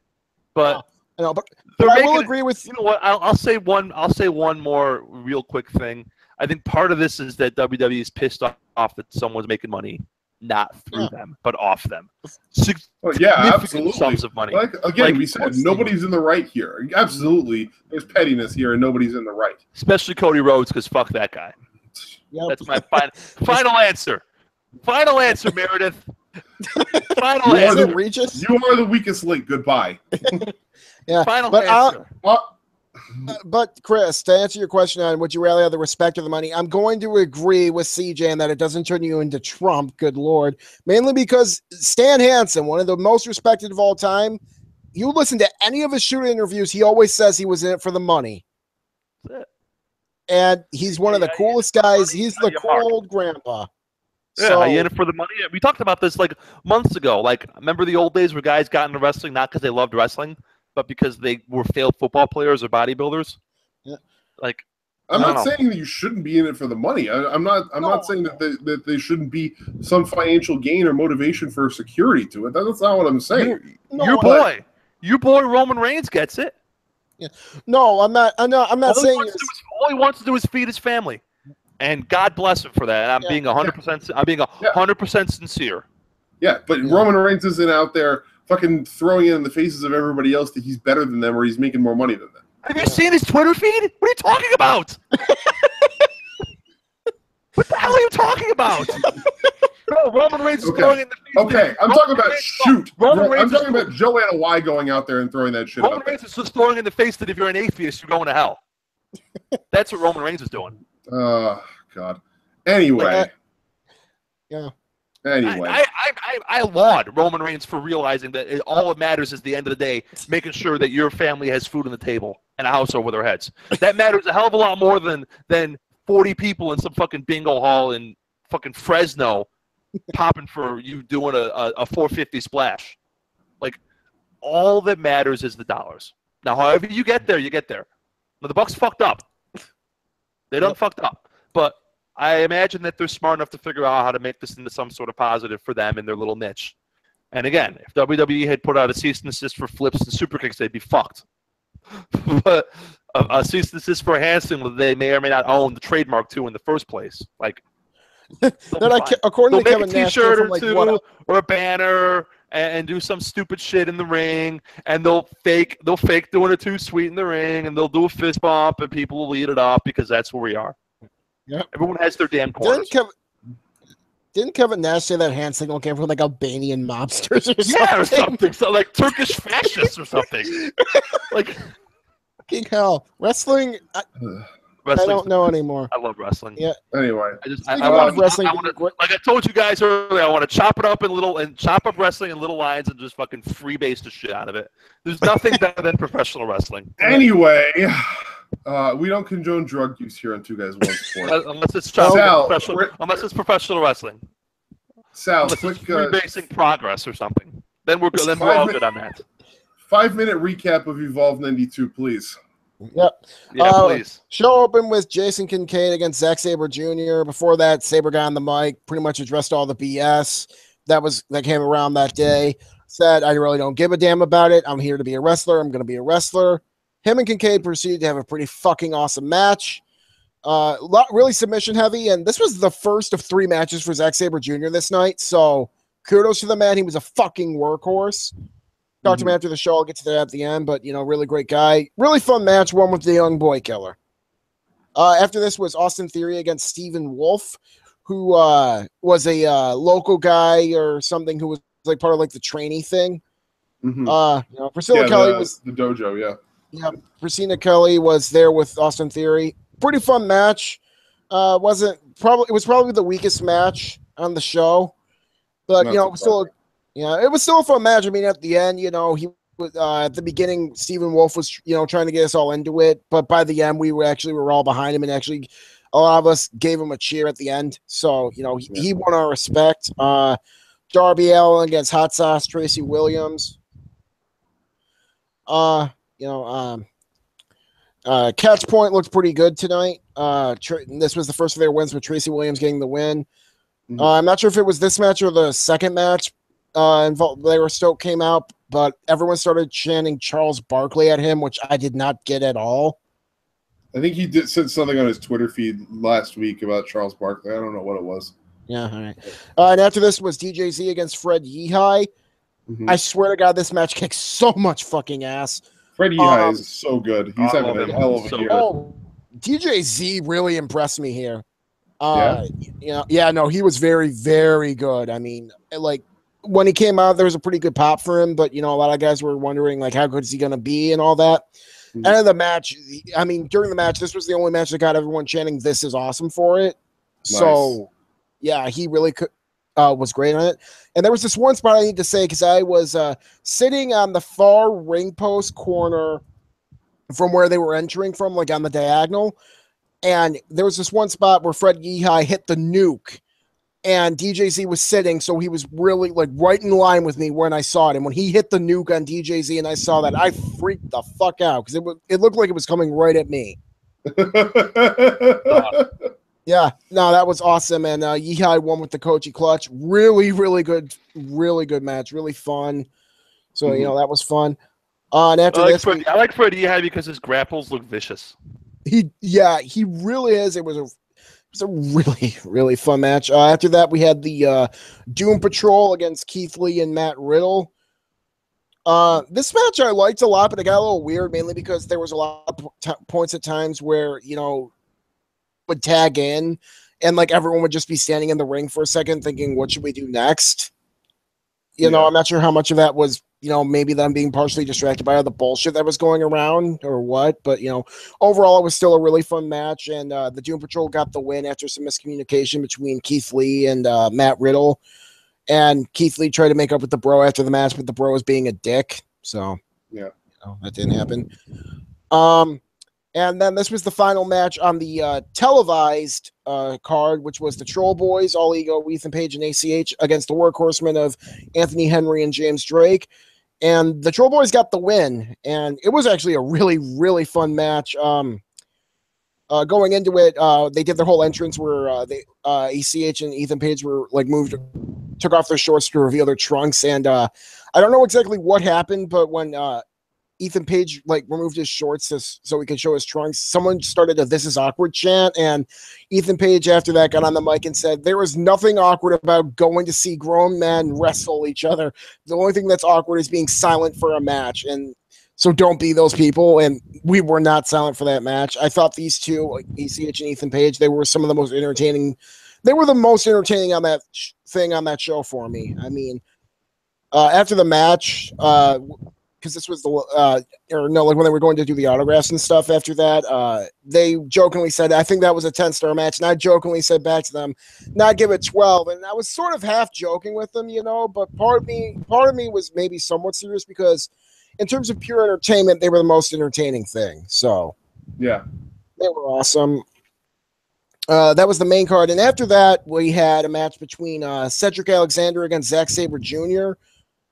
That match never finished because there's two things they need to mention here. A few things. When they came out, Cedric Alexander start with, and it was awesome. Zack Sabre Jr. came out in his black suplex gear, which I personally love the look of. And halfway through this part of the match, something happened. A fan in the far corner said something along the lines of, "Why don't you kiss already, or just kiss you two?" And I shit you not, both Cedric Alexander and Zack Sabre Jr. shot that fucker the dirtiest look, and he's looking on the back like, and he's just like, sorry. And it's like, if that fucker wasn't like, halfway across the fucking arena from me, I probably would have told him off. Yeah.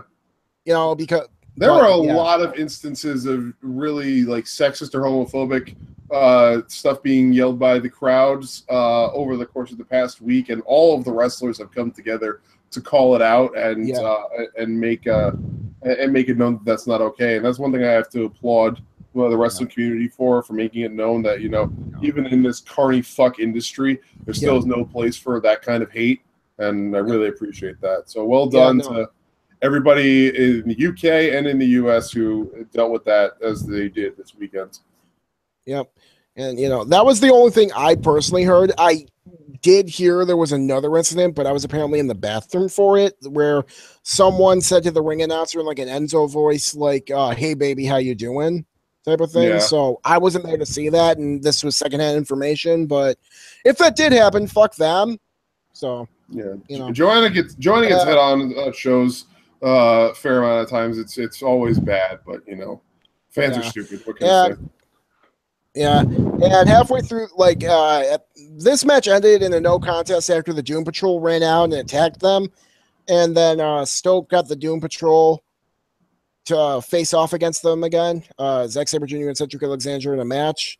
Mm-hmm. Cedric Alexander and Zack Sabre Jr. got the win to send the fans home happy. Cedric hit the lumbar check on Chris Dickinson, and Zack Sabre Jr. won after he got the triangle on Jaka. Put Jaka on his side, more or less, is the best way to put it, and Jaka tapped to it. So nice, fun match. Yeah. After the match, I had a couple of brief conversations with some of the wrestlers, and chief among them was Zack Sabre Jr., who I asked a few questions to, and some of the questions he asked was like, how did he like working in New Japan? How are all the guys in Suzuki doing and stuff? And what I can tell you, what he told me is that he says they were taking like really good care of over in New Japan. He loves it there. He considers it his home away from home, and just a really cool guy. And I mentioned to him, because my dream is to one day go to Japan, like just as a tourist, just maybe chill there for like a week or something. So hell yeah, he says it's a really cool place. So that was my trip to Evolve. Really fun show. The guys were all really cool. They were all really great wrestlers. I mean, ACH and Ethan Page were awesome. Matt Riddle and Keith Lee were awesome. Pretty much everyone there was awesome. And yeah, if you can ever see a show with any of them, I recommend you go and do it. Nice. Yeah, no, they're co-sign that, Don. So definitely. All right, a couple of last programming notes. We want to send happy birthday out today to Mrs. Wrestling Candice LeRae. It is her birthday today. We hope you were celebrating at Disney World with your husband Johnny. And thank you for always being excellent to the scene. And thanks for letting my girl Shayna beat the shit out of you. That was nice of you. And we want to send a get well to Mayu Iwatani from Stardom, who I'll get into this more next week when we get into the changes in the Stardom title scene over the past week. But Mayu, in a match against Toni Storm, landed poorly on a dropkick and dislocated her elbow. Match had to be called immediately. That sounds so bad. Oh, it was awful. And she's going to be out for quite a while, recovering from that. So we send her best wishes and hope that she recovers soon from her injuries. And that's the show proper. Plugs? Yeah, we want to, as always, direct you to our friends on Friday Podcasting, Shooting the Breeze with Taker's Minion and Mr. Dr. Senju. In the mornings, and Fizzy's Back World of Wrestling with you, Don Sal, and 14 Fitzpatrick in the afternoons. And then us at night. Other excellent podcasts we ask you to follow include Not Your Demographic with Stunning Stella Cheeks and Enigmatic Aaron Klein, as well as Face Lock Feministas with the Lady J and Courtney, and also Hard Eyes and Wistful Sighs. Thank you all for supporting Excellent Wrestling Podcast. Thank you for supporting wrestling, both mainstream and independent, and always being excellent parts of the community. We are Two Guys, One Sport. Don Sal, thank you for being an excellent guest this week. We look forward to having you back again in the future. Thank you for having me, guys. Always a pleasure. We hope you have a good time with us. We'll have you on again for when we do the year-end ballot, Don. Yeah. So nice. Yep. And maybe the year-end ballot show. I think we can knock it out in one show. Maybe. I've been thinking about it. We can do it in one big show. Yeah. I mean, we do enjoy going late. The thing is how it's already 11:42 right now. So. Oh my God, it's so late. We talked for so long. Well, we had 3 people, so who cares? Yeah. Thank you guys for 3.5. We got my dad texting me about Elias. Thank you guys for staying in the live chat and listening in with us. Thank you for, as always, being active parts of the community. Make sure to follow the show on Twitter at 2guys1sport, #1. You can also follow us and subscribe on iTunes. The link is below the video in the YouTube channel, and it also is available on our Twitter feed. Thank you for supporting the show. Please feel free to go on iTunes, give us a rating and a review.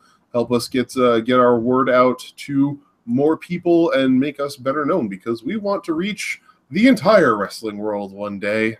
Lofty goals. Because we're awesome, right, Chris? Yes, because we are fucking awesome. We don't strut. We are awesome. Mm-hmm. You don't strut, you speak the truth. Yep. All right. Down again. All right. For Sal and George, I'm Chris. Don't work yourselves into a shoot. We will see you next week for episode 31. We are in the books. Good night. Bye, guys. Have a great weekend. Thanks again. See you next Friday night. Yes.